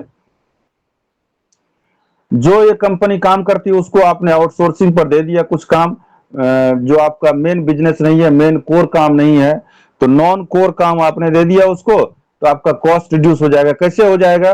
कि आपको तो उसके लिए आदमी रखना होता, आपने आदमी नहीं रखा है, ठीक है जी, उसको सैलरी देना होता है। आपने क्या किया? काम को आउटसोर्स कर दिया। किसको? जो स्पेशलाइज्ड है उसमें, एक्सपर्टीज, जो एक्सपर्टीज रखते हैं उसमें, उस पर्टिकुलर काम में दे दिया उसको, बोला कि भाई आप ये मेरा काम कर दो। तो आपको क्या है, आप इससे बच गए, आपका कॉस्ट भी कम हो गया और आप अपना कोर बिजनेस पर फोकस कर पा रहे हैं। नेक्स्ट है, it involves evaluating potential benefits and risks, considering the impact on current operations and carefully selecting the right outsourcing partner।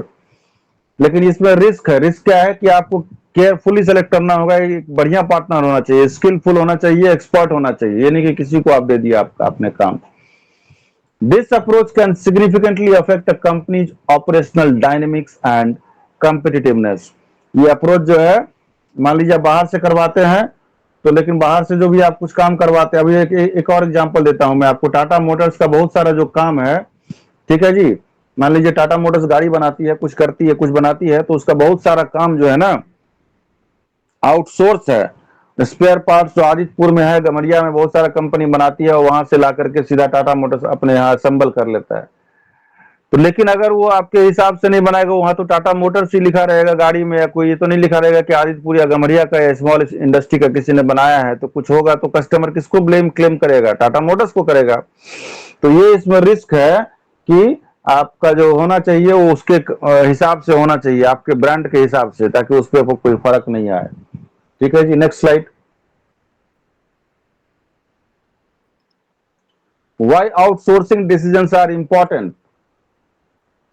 Outsourcing decisions are crucial for businesses because they can lead to significant cost savings, access to specialized skills and technology, increased efficiency, and the ability to focus on core business functions। ये मैंने पहले बता दिया है। Making the right outsourcing decision can also provide a competitive advantage by allowing companies to adapt quickly to market changes and scale operations effectively. However, it requires careful assessment of potential risks and benefits, understanding the impact on company culture and employee morale, and ensuring alignment with the company's overall strategy। Self explanatory है, इसको आप खुद से भी पढ़ के समझ सकते हैं। आगे बढ़िए। Now let us see what are the factors influencing outsourcing decisions। Outsourcing is a strategic decision that can significantly impact business। ये तो मैंने वही बात है, ठीक है। इन्फॉर्म डिसीजंस मेन है कि इन्फॉर्म डिसीजन मतलब, देखिए, understanding the key factors involve is crucial for making inform decisions. आपको इन्फॉर्म डिसीजंस बना लेना है, तो understanding the key factors involve, अब वो की फैक्टर्स को आपको समझना होगा। आउटसोर्स वाले आपको की फैक्टर्स समझाने के लिए आएंगे तो नहीं, वो तो काम करके दे देंगे। लेकिन अपने यहाँ अगर आप काम करते हैं सारा काम या उससे रिलेटेड काम, तो आपको सारा चीज समझ में आएगा। तो की फैक्टर्स क्या है? This section explores the essential consideration in the outsourcing process। Let us take a look on some of the factors to consider for taking outsourcing decisions for your business। सबसे पहले देखिए फैक्टर में क्या है, कौन सा फैक्टर कंसिडरेशन करना? Cost saving. Next slide. सबसे पहला है, next slide, cost saving. So when you talk in pure business terms, outsourcing needs to improve your business bottom lines। So outsourcing needs to improve your bottom lines through reduced operational costs। आप outsourcing करते हैं तो आपका operational cost कम होना चाहिए। If you don't see this happening anywhere in the near future, chances are that you will end up spending more than you end up saving। अगर ऐसा नहीं हो पाता है कि आपका ऑपरेशनल कॉस्ट कम होता है, तो there are chances that you will be spending more than what you save. This is what they are saying. You don't need to be an expert analyst to figure out where you are heading। All you have to see is whether outsourcing will help you to reduce a significant amount of your capital in hiring employee and equipment. At the same time, you will also need to maintain a balance between quality and quantity of the services provided. सब देखिए, इसके लिए आपको specialist होने की जरूरत नहीं है कि ये समझने के लिए कि भाई मैंने जो आउटसोर्स किया है उससे मुझे बहुत ज्यादा फायदा हो रहा है कि नहीं। इसके लिए आपको ये देखना होगा कि जो मेरा काम हो रहा है उसके लिए मुझे आदमी रखने की जरूरत है कि नहीं है। अगर आपको नहीं है, आउटसोर्सिंग से हो जा रहा है तो आप करवा लें, नहीं हो रहा है तो आदमी रखने की जरूरत है तो आउटसोर्सिंग नहीं करना है। For instance, if you outsource accounting work अगर आप आउटसोर्स करते हैं, दो दो ऑप्शन हो सकता है। एक तो आप अकाउंटेंट को हायर कर लीजिए, ठीक है जी, तो ये आपका सारा अकाउंट मेंटेन करेगा। या एक ये हो सकता है कि आपने अकाउंटिंग वर्क को दे दिया किसी पार्टी को, किसी वेंडर को या किसी केपीओ वाले को कि भाई आप मेरा अकाउंट्स का काम संभालिए। तो फॉर एग्जांपल अकाउंटिंग के केस में देखिए, see if doing it yourself cost more than outsourcing. अब मान लीजिए कि आप जितना एम्प्लॉय को हर महीना सैलरी देते हैं उससे कम में आउटसोर्स वाला कर दे रहा है पार्टी, तो आउटसोर्स कराइए। नहीं, अगर उससे ज्यादा मांग रहा है तो आप एम्प्लॉय रख लीजिए। सो कॉस्ट सेविंग हो गया। दूसरा है, next slide, pricing. Next slide please. अब दूसरा जो फैक्टर है आपको वो देखना होगा कि प्राइसिंग क्या है। We already discussed low cost cuttings, how cost cuttings by hiring talent in a low price tag is one of the most common factors with why companies outsource. Company outsource के लिए क्यों जाती है, ये हमने पहले देख लिया कि कॉस्ट कटिंग के लिए जाती है। You will get several vendors offering their resources at a competitive price. आपको बाहर में बहुत सारे लोग मिल जाएंगे जो कम दाम पर अच्छा काम करते हैं। However, instead of going for the cheapest vendor, compare and find out what are you going to get from other vendors as well. ये नहीं कि चीपर खाली खोज रहे हैं और चीपर के पास गए तो ऐसा दिया काम करके जिसका कोई मतलब है, फिर से ऐसा काम करके दिया कि फिर से आपको दोबारा वही काम करवाना पड़ रहा है किसी और से। तो चीप या कॉस्ट कटिंग के चक्कर में ऐसा चिप ढूंढ के लाए कि बस वो फिर से दोबारा वो काम कर, तो ऐसा नहीं करना है। तो दूसरा वेंडर क्या दे रहा है वो भी देखना है।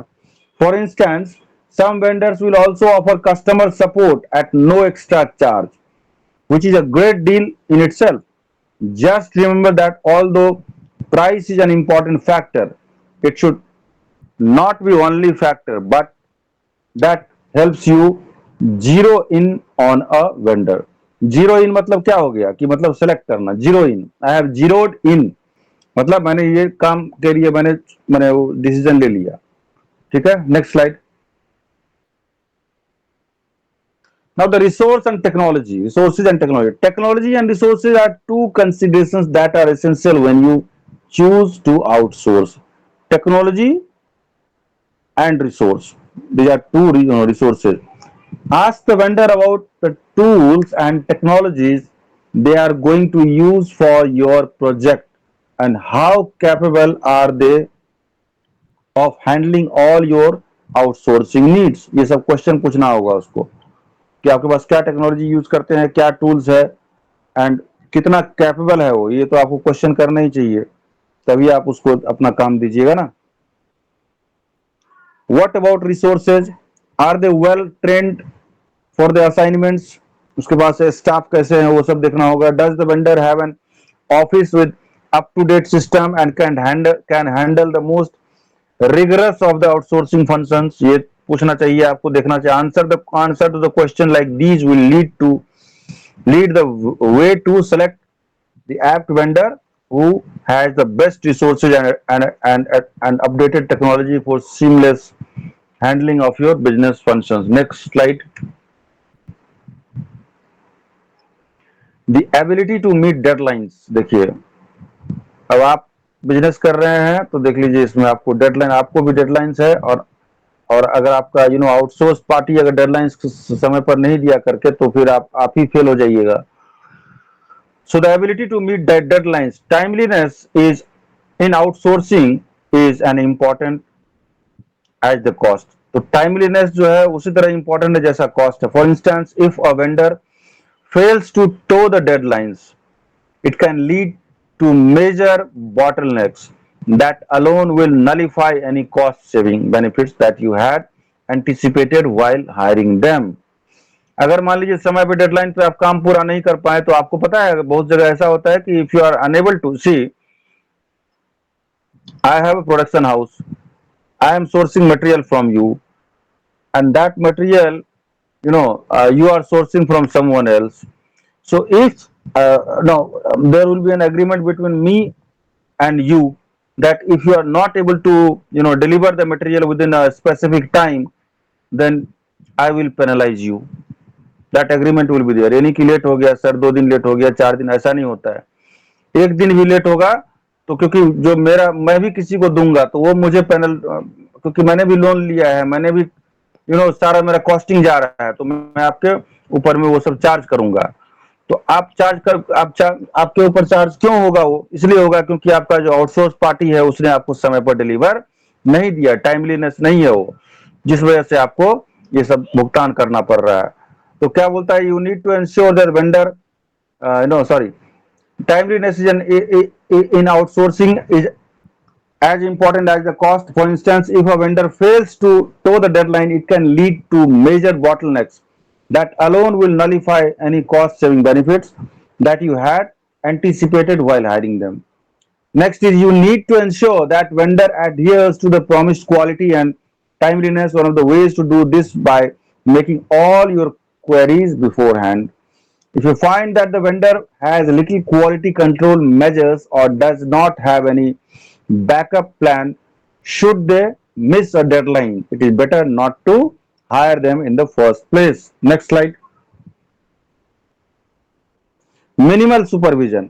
अब ऐसा है कि आप जो है हायर किए हैं किसी को, आउटसोर्स पार्टी को, और उसको बार बार आपको जाकर सुपरवाइज भी करना पड़ रहा है हमेशा, तब तो ये फालतू है, बेकार ऐसा आउटसोर्सिंग है. उससे अच्छा हम स्टाफ ही क्यों ना रख लें. तो ये भी देखना होगा आपको कि मिनिमल सुपरवाइज होना चाहिए. When you hire an outsourcing vendor to work on your business requirements, it's a given that it's a given that they are going to be to take care of everything from the scratch. देखना होगा कि उसी को सब देखना होगा, यानी कि अब बीच में जाके सुपरवाइज करना पड़ रहा है. There should be no room for the sloppy or shoddy work, and they should be able to produce the results. Choosing a responsible vendor who will be in charge of the projects is a must have, so that you will need to you only need to supervise them minimally and let them take it from there. This will give you more time to focus on your core business functionalities. Next, limit the liabilities. Next slide. Limit the liabilities. More often than not, there are certain functional areas that can build up liabilities for a business. This eats up time and money which can be spent elsewhere. देख लीजिए, तो ऐसा नहीं कि liability आपके ऊपर बन रहा है जो कि आपका मनी को खा जा रहा है, जो मनी आप और कहीं पर इन्वेस्ट करते, कहीं यूज करते. You can cleverly outsource certain functions to reduce the liabilities and extend. Next slide. Trustworthiness. Before you sign on the dotted line, do make it a point to visit the vendor's site. देख लीजिए, agreement sign करने के पहले आप उसका जो vendor का site है वहां जाके आपको देखना चाहिए.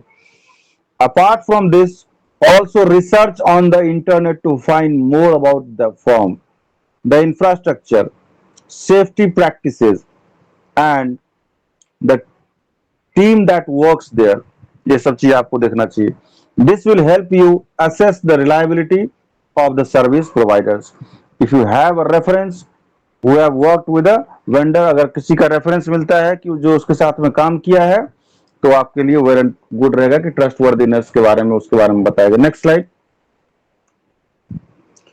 Who will lead the team. You can't just have blind faith in the outsourcing team, even if you are saving significantly by hiring them. Find out all that you can, including the team members who will be working. आप देखना होगा कि कौन आदमी काम कर रहा है भाई, कौन मेंबर है, कौन उसका लीडर है उस टीम का, वो भी देखना चाहिए आपको.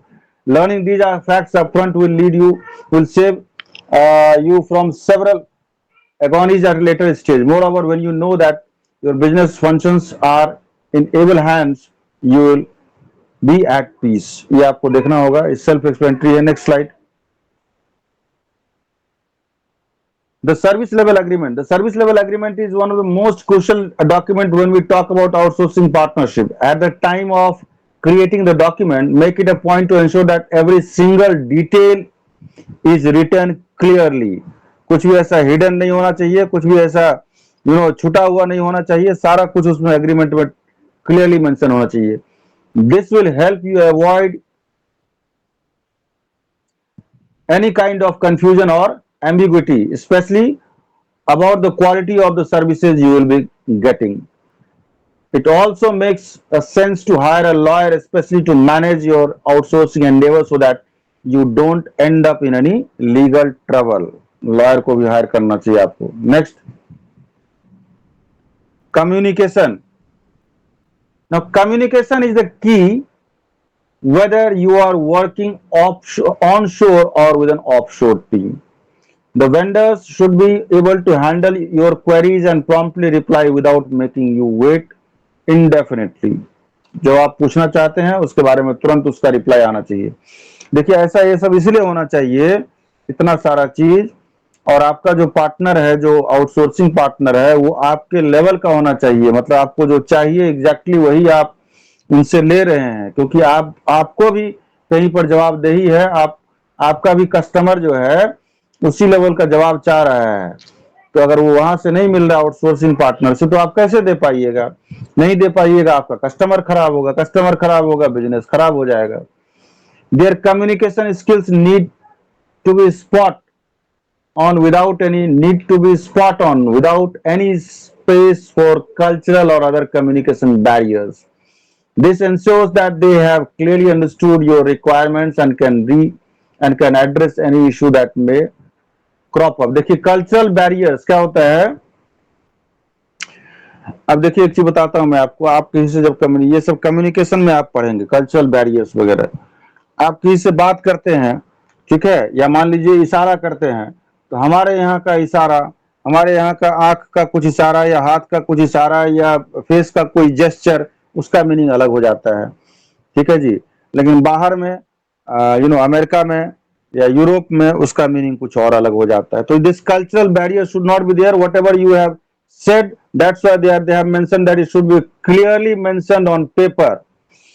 If they have not understood during the talk or during the communication should be such that they whatever you want, it has been understood by them clearly in that sense only. So cultural barrier should not be there. Now let us have a glimpse on these outsourcing tips that can that can get you started in your business. ठीक है. ये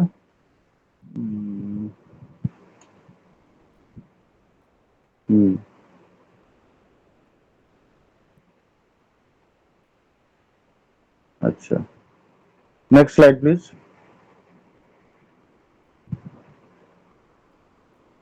तो ये देखिए कुछ points है. आपको अगर एग्जाम में आता है कि आउटसोर्सिंग का मैंने क्यों इम्पोर्टेंट है या क्या, व्हाई आउटसोर्सिंग से तो क्वेश्चन आएगा ही आएगा, क्योंकि इजी टॉपिक है.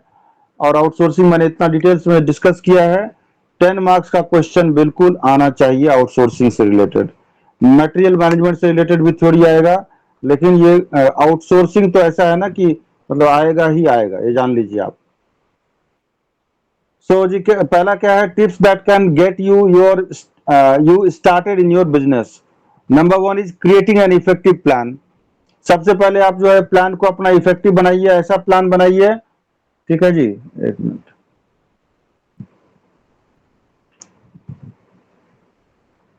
देखिए इफेक्टिव प्लान का मतलब क्या हो कि आपके पास बहुत सारा अनप्रोडक्टिव वर्क है. वो ऑर्गेनाइजेशन में बहुत सारा ऐसा वर्क होता है ना कि जो आपको मान लीजिए एक जो मेन काम करने के लिए बहुत सारा सब सब्सिडरी काम करना पड़ता है, तो जो मेन काम है उस पर आप फोकस कीजिए ना, अपना काम, अपना टाइम और अपना पैसा उस पर लगाइए आप। और जो जो सेकेंडरी काम है उसको आप आउटसोर्स कर दीजिए। So creating an effective plan, ये आपको करना होगा। Then understanding the basic objective of outsourcing.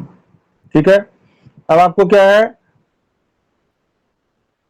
Outsourcing आप क्यों कर रहे हैं, इसका ऑब्जेक्टिव को आपको पहले से समझ के रखना होगा कि ये कॉस्ट इफेक्टिव होगा कि नहीं, ये करने से मुझे और क्या बेनिफिट हो सकता है। सबसे पहले तो कॉस्ट इफेक्टिवनेस देखना चाहिए आपको, कि आउटसोर्स करने से ठीक रहेगा कि एम्प्लॉय को हायर करने से ठीक रहेगा, ये आपको देखना होगा। तो understanding the basic objectives of outsourcing, वो आपको देखना चाहिए। Now getting quotes from different service providers. ठीक है, अब कोट्स मतलब क्या हो गया, टेंडर होता है। जैसे आप एक बिडिंग निकालिए, टेंडर निकालिए अपना, कि भाई मुझे ये काम करवाना है, और इस काम के लिए डिफरेंट पार्टी से जो भी एलिजिबल पार्टीज है, एक्सपर्ट पार्टी है, work experience into that area, they can apply with you give one roughly idea, and or you don't give the idea of the amount, they will themselves bid, they will themselves fill up the tender and give you the costing part, how much. So जो मान लीजिए चार party ने दिया कोई काम करवाना, चार पार्टी ने दिया है, तो वहां पर जो है सो आपको कोई ऐसा पार्टी मिल जाएगा जो कि कम में आपको कर देगा, तो उसको आप दीजिए। कम वाले को आप सारा कुछ जांचिए कि क्या है उसका।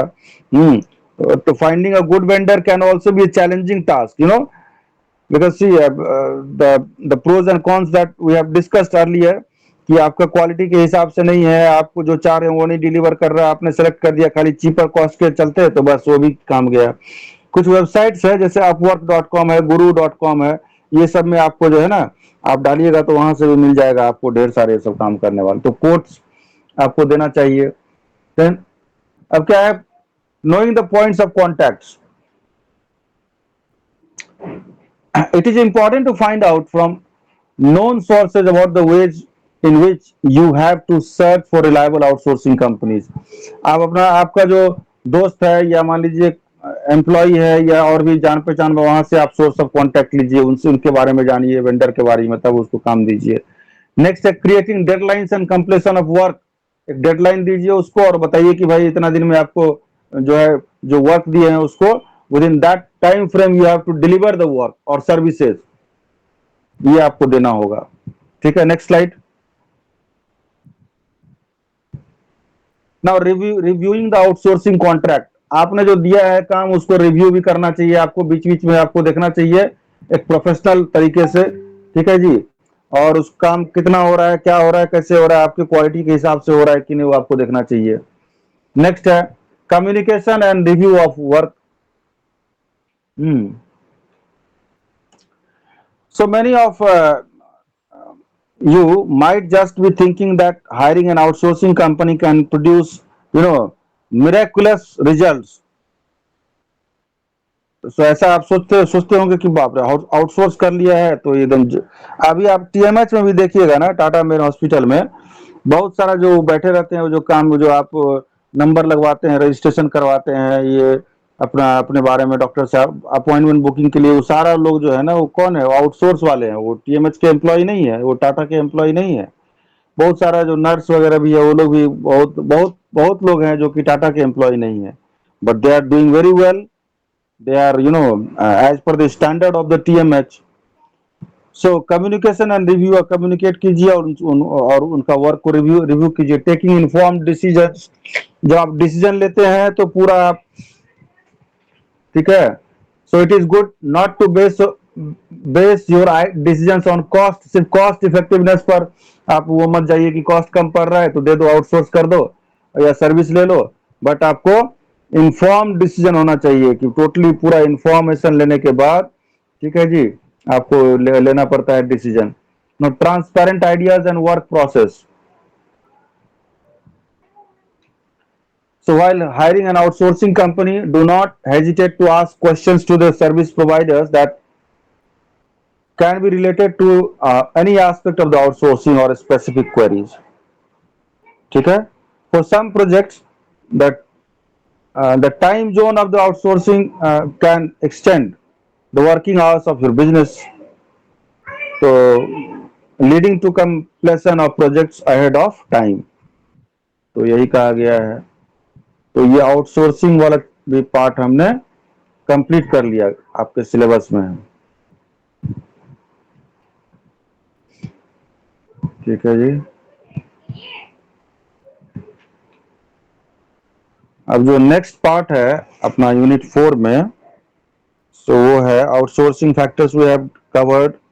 We have covered decisions concerning global manufacturing and material management. Outsourcing factors we have covered. Now, managing distribution channel is there. This is, and prior to that, managing global supply chain is there. Product and branding decisions are there. So this is a long topic, and this one is shorter one. That's why I have chosen this one. And that part I have another slides. So let us see if time permits. I will start that also. So now let us begin managing, distribution channel. So what do you mean by distribution channel, and why the management of distribution channels are required? See, a company has different products. ठीक है जी. अभी मैं आपको एक banking and financial service एक देसी context में आपको एग्जांपल देता हूं मैं. Distribution channel. देखिए, मान लीजिए कि बजाज एलियांज एक लाइफ इंश्योरेंस कंपनी है. तो बजाज एलियांज बजाज इंडिया का है. जैसे आईसीआईसीआई लोम्बार्ड कहाँ का है, बाहर का है. तो हमने ज्वाइंट वेंचर वो सब पढ़ा हुआ है. अभी हम लोग बजाज एलियांज के बारे में बात करते हैं. तो बजाज एलियांज क्या है जी? लाइफ इंश्योरेंस कंपनी है. तो ये लाइफ इंश्योरेंस कंपनी है, तो इसका प्रोडक्ट क्या है? इंश्योरेंस है. काम क्या है? इंश्योरेंस का प्रोडक्ट को डिजाइन करना.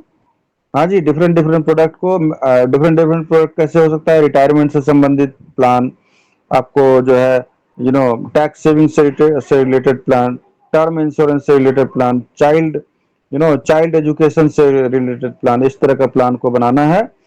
और डिफरेंट डिफरेंट टर्म्स पर अंडरराइटिंग का वो लेना है.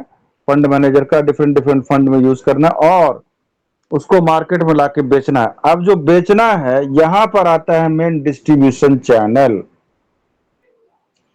कि उस इंश्योरेंस प्रोडक्ट को कैसे मार्केट में आप कस्टमर तक पहुंचाएंगे. That is what is known as distribution channel.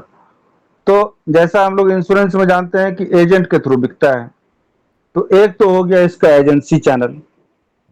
I am talking about the channels. So one of the channels of selling the insurance product could be what? Hiring agents. Through agent, the insurance product can be sold. Another, this channel of selling the insurance product would be banca channel. Banca stands for bank assurance. Through bank, you will have a tie-up assignment with different banks. Let's say Bank of India has got a tie-up with Bajaj Allianz, that they will be selling the products of Bajaj Allianz. So this is called what? Banca channel, bank assurance channel. So this is another channel. Now third channel, let's say, would be broking channel. There are a lot many broking companies are there. ठीक है. For example, way to wealth broking company. ठीक है. या और भी है, Motilal Oswal. Several companies are ILNFS, India Infoline, several companies are there. ठीक है. IFL, बहुत सारा ऐसा है. SMC है, SMC ग्लोबल. तो इसका क्या हुआ? उसके साथ बजाज एलियांज ने टाई अप किया है कि भाई आपका जो भी कस्टमर है उसको आप बेचिए. अब देखिए, मैं आपको अलग अलग तरीका बता रहा हूँ बेचने का. एजेंसी चैनल एक हुआ, बैंक का चैनल एक हुआ, दूसरा हुआ, तीसरा मैंने बताया ब्रोकिंग चैनल बताया. ये ब्रोकिंग चैनल हो गया. एक चौथा चैनल आप समझ लीजिए. चौथा चैनल है multi level marketing. Multi marketing जो होता है, मल्टी लेवल मार्केटिंग. जैसे एमवे कंपनी का नाम आपने सुना होगा. ठीक है जी. तो एमवे कंपनी, अब एमवे कंपनी क्या करती है? वो एक को मेंबर बनाती है, फिर एक को, दूसरा को मेंबर बनाना, तीसरा को. अब इस तरह से जितना उसके पास कस्टमर बेस है, उनके थ्रू आप प्रोडक्ट को सेल कराइए. ये 4 चैनल मैंने बताया आपको. So these 4 channels are called channels through which your product could be sold to the ultimate customers. I have given the example to you in our Indian context of Indian product, and not related to the international market, but for your understanding purpose, what this is what the distribution channel is called. Okay, बहुत सारे channel है, ये मैंने 3-4 बताया. अब हर channel का commission का rate अलग है. बैंक के लिए कमीशन का रेट अलग होगा, एजेंट के लिए अलग होगा, ब्रोकिंग फर्म के लिए अलग होगा. हर चैनल के लिए प्रोडक्ट अलग होगा. किसी में मान लीजिए कि किसी चैनल के लिए कोई प्रोडक्ट डिजाइन है, किसी और चैनल के लिए अलग से प्रोडक्ट डिजाइन है. तो ये सब सारा डिसाइड करती है कौन? कंपनी करती है. तो मैनेजिंग, अब हर चैनल के लिए प्रोडक्ट्स एंड डिस्ट्रीब्यूशन का जो है चैनल का चैनल हेड अलग होगा. एक चैनल का हेड में भी एक आदमी के अंदर में 2-3 चैनल भी हो सकता है, या अगर बड़ा ऑर्गेनाइजेशन है, बड़ा बिजनेस आ रहा है, तो ऐसा भी हो सकता है कि हर चैनल के लिए अलग अलग आदमी है. ठीक है. सो let us understand, late us see what it is managing distribution channels. Okay,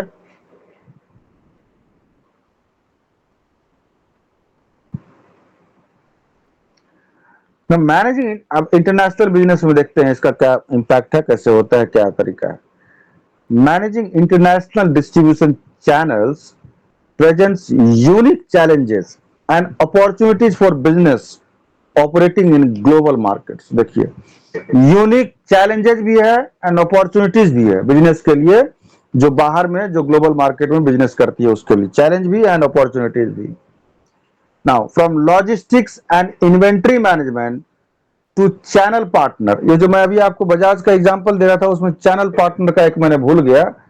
बहुत बार क्या होता है कि कंपनी क्या करती है, चैनल पार्टनर के थ्रू डिस्ट्रीब्यूट करती है. चैनल पार्टनर कौन हो गए? आप जो मान लीजिए कोई आदमी किसी भी लोन का कारोबार करता है, ठीक है, सपोज लोन का डीएसए खोला है. One of my student is having DSA, I just forgot her name. So DSA, so what happens, the and that person is having a very good business of DSA. So what would the Bajaj Alliance do? They will visit them, they will ask them to become their partner, company's partner, कि sir आप मेरा product को लोगों को बताइए, loan बेच ही रहे हैं आप, आपका कस्टमर बेस है, और आप जो है सो लोन करवाते हैं, साथ में इंश्योरेंस भी बिकवाइए, और आपको हम इतना % कमीशन देंगे. So they are making partner. ये पार्टनर हो गए, पार्टनर चैनल हो गए. ठीक है. So managing international distribution channels presents unique challenges and opportunities for businesses operating in global markets, from logistics and inventory management to channel partner relationship and market expansion strategy. देखिए, logistics and inventory मतलब stock management से लेकर के channel partner तक का जो relationship है and market का जो एक्सपेंशन स्ट्रैटेजीज है. सो इसमें जो मतलब इंटरनेशनल बिजनेस के संदर्भ में बहुत ज्यादा अपॉर्चुनिटीज भी है एंड रिस्क भी है. ठीक है. किसमें लॉजिस्टिक में, इन्वेंट्री मैनेजमेंट में, चैनल पार्टनर्स को के साथ में कैसे रिश्ता बना के रखना है ताकि आपका प्रोडक्ट ज्यादा से ज्यादा ये जो डिस्ट्रीब्यूट हो पाए एंड सेल हो पाए. Effective distribution channel management is essential for optimising market reach. तो इफेक्टिव डिस्ट्रीब्यूशन चैनल, आपका जो भी पार्टनर है, जो भी मोड है, जो भी चैनल है, और चैनल पार्टनर के साथ आपको बहुत अच्छा रिलेशन बना के रखना होगा, तभी आप, नहीं तो क्या होगा, वो इंडिपेंडेंट पार्टी है, ऐसा आपका वो नहीं है, एजेंट नहीं है, ऑथराइज्ड एजेंट, वो और भी किसी का एजेंसी ले सकता है. तो आप अगर रिलेशन बढ़िया बना के नहीं रखिएगा तो कोई और उससे बढ़िया रिलेशन बना लेगा, ज्यादा नजदीक चल जाएगा और उसका प्रोडक्ट ज्यादा सेल करने लगेगा वो, और आपका प्रोडक्ट को पीछे छोड़ देगा. उल्टा जो आप, इसलिए मार्जिन भी आपको देना होगा, आपका तारीफ के बदला के बजाय आपके प्रोडक्ट का वो. आप देखते हो कि मार्केट में जाते हो कि कुछ भी खरीदने, एक बिजली दुकान में जाइए, इलेक्ट्रिसिटी दुकान में कुछ लेने, तो बोलिएगा ये पंखा दीजिए, वो कूलर दीजिए, तो बोलेगा नहीं सर वो लीजिए ना, वो ज्यादा अच्छा है. क्यों अच्छा है? वो भले वो अच्छा नहीं है, लेकिन उसमें उसको मार्जिन ज्यादा है. उस पर्टिकुलर कंपनी ने अपना प्रोडक्ट को चलाने के लिए दुकानदार से सेट कर लिया है कि भैया मार्जिन हम तुमको इतना दे रहे हैं, 20% दे रहे हैं, 30%, कोई तुमको दे रहा है जो ब्रांडेड है वो तुमको 10% दे रहा है, तो बट ऑब्वियस वो तो वही ना बोलेगा जो जिसमें ज्यादा, भले वो खराब चीज है। तो यही होता है। तो डिस्ट्रीब्यूशन चैनल का ये है, effective distribution channel management is essential for optimising market reach, maximising sales potential, and sales potential मतलब customer, and driving growth in international markets. Here we explore strategies and challenges in managing international distribution channels and achieving success in global market penetration. Next slide.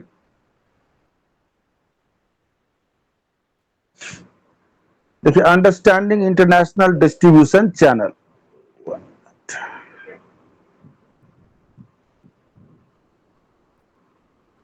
देखिए, सबसे पहले आपको ये समझना होगा कि distribution जो, अब तो हमने बताया ये सब, 4-5 चैनल का एग्जांपल दिया आपको, देसी कॉन्टेक्स्ट में दिया, ठीक है जी, इंडियन कॉन्टेक्स्ट में, लेकिन अब आपको इंटरनेशनल लेवल पे समझना होगा कि क्या सब होता है उसमें डिस्ट्रीब्यूशन चैनल में, ठीक है।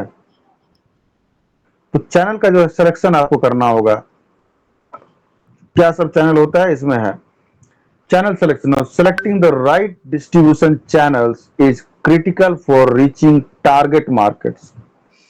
तो अभी जैसा मैंने बताया, इंडियन कॉन्टेक्स्ट में इंडिविजुअल आदमी भी बन सकता है, ये कुछ भी कर सकता है, लेकिन इस केस में क्या है, क्रिटिकल फॉर रीचिंग, वहां पे आपको ग्लोबल मार्केट में अपना प्रोडक्ट पहुंचाना है, डिफरेंट डिफरेंट कंट्रीज में पहुंचाना है।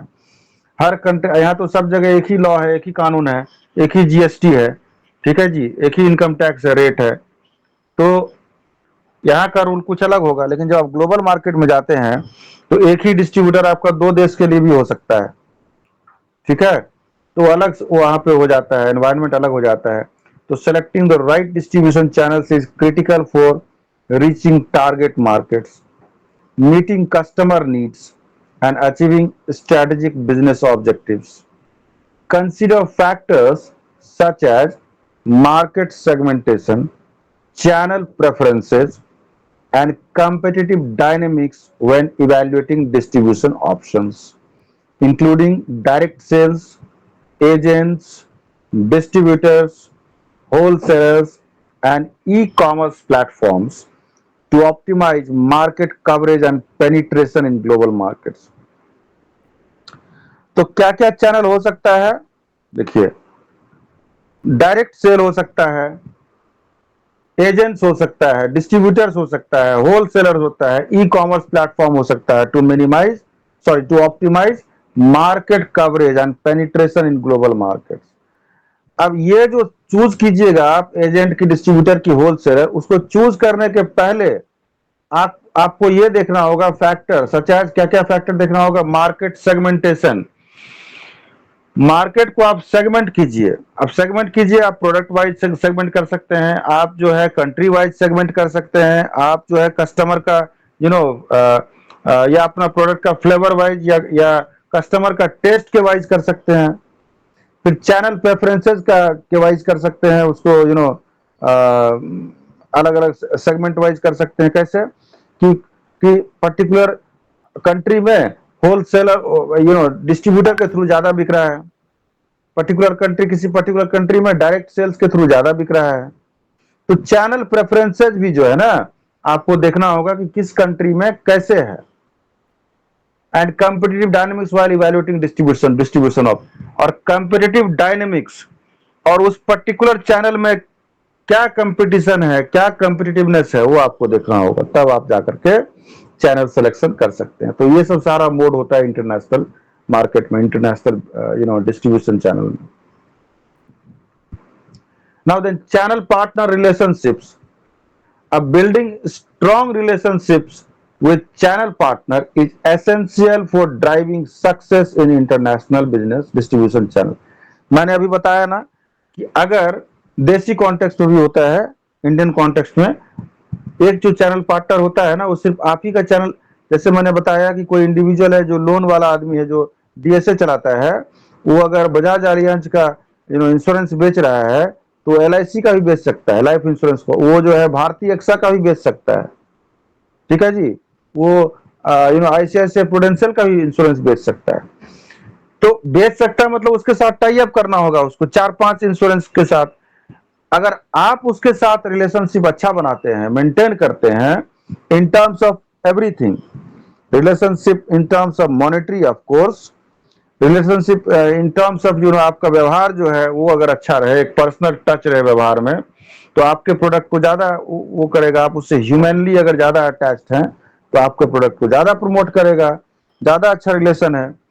तो building a strong relationship with channel partners is essential for driving success in international distribution channels। ठीक है जी।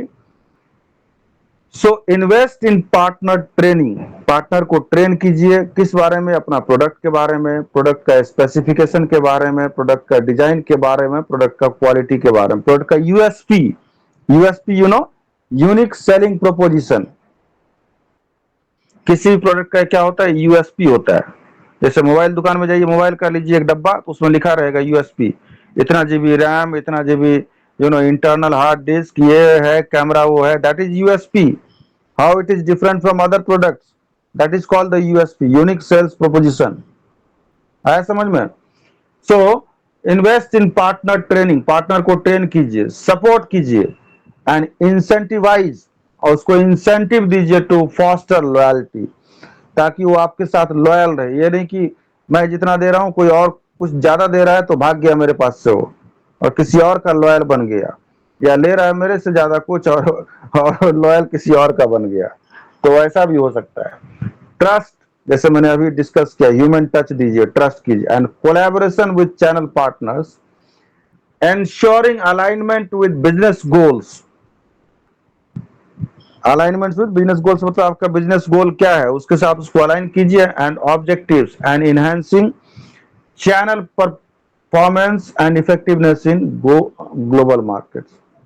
ठीक है, channel performance and effectiveness in global market. Now next slide please. Let us see the logistics and supply chain management. Now, effective logistics and supply chain management are critical.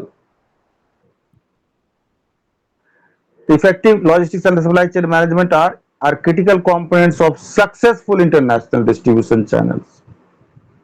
So, effective logistics and now streamline logistic processes. 1 minute. So, streamline logistic processes, optimize inventory management, and leverage technology solutions such as supply chain visibility platforms and warehouse management systems to improve efficiency, reduce cost, and enhance service levels in global distribution operation।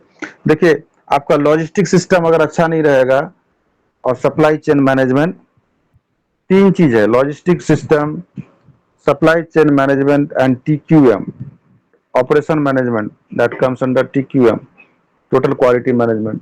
तो कैसे आप अपना partner से जो है सो चाहेंगे कि अच्छा परफॉर्मेंस करे, वो अच्छा डिलीवर करे। सो स्ट्रीमलाइन लॉजिस्टिक का जो प्रोसेस है बहुत सारा, मान लीजिए ऐसा है कि आप फैक्ट्री से, अब मैं एक सिंपल सा एग्जांपल देता हूँ। मान लीजिए फैक्ट्री से माल ढो करके आप उठा के गोडाउन ले जाते हैं, गोडाउन में फिर जाकर के आप माल को लोड करते हैं। देखिए प्रोसेस बढ़ गया।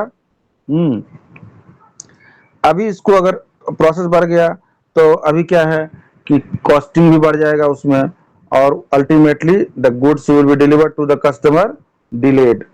सो how can we streamline it?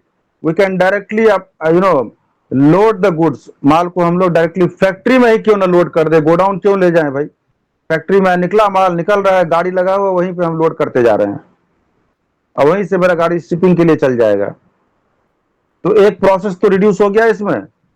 So that is what they are saying, streamline logistic processes, process को हमने स्ट्रीमलाइन कर दिया। Optimise inventory management, inventory management जो कर रहे हैं आप, स्टॉक का मैनेजमेंट, उसको ऑप्टिमाइज कीजिए। एंड लेवरेज टेक्नोलॉजी सॉल्यूशन, और टेक्नोलॉजी जितना ज्यादा होगा बढ़ाइए, उसका फायदा उठाइए। Such as supply chain visibility platforms and warehouse, warehouse मतलब गोडाउन होता है, ठीक है। Management system to improve efficiency, reduce cost, cost reduce होगा, एंड कॉस्ट रिड्यूस करना होगा, enhance service levels in global, और अपना जो ग्लोबल लेवल डिस्ट्रीब्यूशन है उसको, ऑपरेशन को बढ़ाइए। आगे का slide.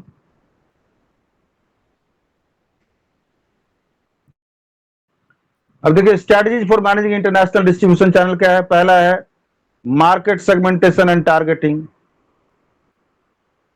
So segment target market based on demographic. Demographic मतलब क्या हो गया, geographic. Demographic and growth. Demographic मतलब हो गया, देखिए ज्योग्राफिक मतलब हो गया कि कंट्री वाइज ले सकते हैं आप, ठीक है, या ऐसे ले सकते हैं एशिया पैसिफिक, या कॉन्टिनेंट वाइज ले सकते हैं, सब कॉन्टिनेंट वाइज ले सकते हैं, एशिया, अफ्रीका, अमेरिका, ऑस्ट्रेलिया, इस तरह से, यूरोप, ऐसे ले सकते हैं आप ज्योग्राफिक वाइज, एरिया वाइज।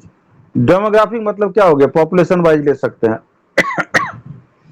सो सेगमेंट, आपको मार्केट को सेगमेंट करना होगा। टारगेट मार्केट्स, आपका जो टारगेट मार्केट है उसको आप सेगमेंट कीजिए। कैसे कीजिएगा, demographic wise, geographic wise and psychographic wise. तो साइकोग्राफिक क्या हो जाएगा, हर जगह का साइकोलॉजी, हर लोकेशन के बाद आदमी का साइकोलॉजी जो है ना, साइकोलॉजी अलग होता है, अलग अलग होता है, अलग थिंक करते हैं, अलग टेस्ट होता है, अलग बिहेवियर होता है, अलग सोच होता है। Factors to tailor distribution strategy and channel offerings to meet the unique needs, और हर आदमी का नीड्स अलग है। And preferences of diverse customer segments in inter. देखिए कस्टमर्स का क्या है, डाइवर्स है, तो उस कस्टमर्स को आपने सेगमेंट वाइज बांट लिया, demographic, geographic and psychographic basis पर मार्केट को सेगमेंट कर लिया। अब उस सेगमेंट में कस्टमर का नीड्स एंड प्रेफरेंसेज अलग है, अब उसके अकॉर्डिंग अपने प्रोडक्ट को आप जो है सो पहुंचाइए। Customise marketing messages, product assortments and pricing strategies to maximise relevance and appeal to target audience across different markets.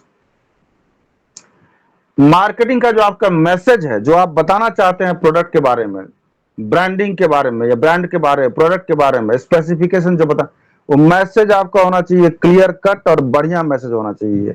या बढ़िया मतलब ये होना चाहिए कि जो कस्टमर है जैसा चाहता है उसके हिसाब से होना चाहिए वो आपका मैसेज। ये नहीं कि कस्टमर और सुनना चाह रहा है कुछ, आप बता रहे हैं कुछ और, तो फिर गड़बड़ है। प्रोडक्ट असॉर्टमेंट, प्रोडक्ट के बारे में बताइए बढ़िया से। एंड प्राइसिंग स्ट्रेटजी भी बताइए टू मैक्स, ऐसा होना चाहिए प्राइसिंग स्ट्रेटजी आपका, कम ऐसा होना चाहिए, उतना भी कम नहीं, ठीक ठाक होना चाहिए ताकि लोग अफोर्ड भी कर पाए। And appeal to target audience across different, ताकि वो आपका जो सारा कुछ है वो टारगेट ऑडियंस तक पहुंचे और उसको अपील भी करे। तो मार्केट सेगमेंटेशन एंड टारगेटिंग, ये हो गया आपको strategies in international distribution channel, number 1। Next slide, number 2 is, next slide please, next slide।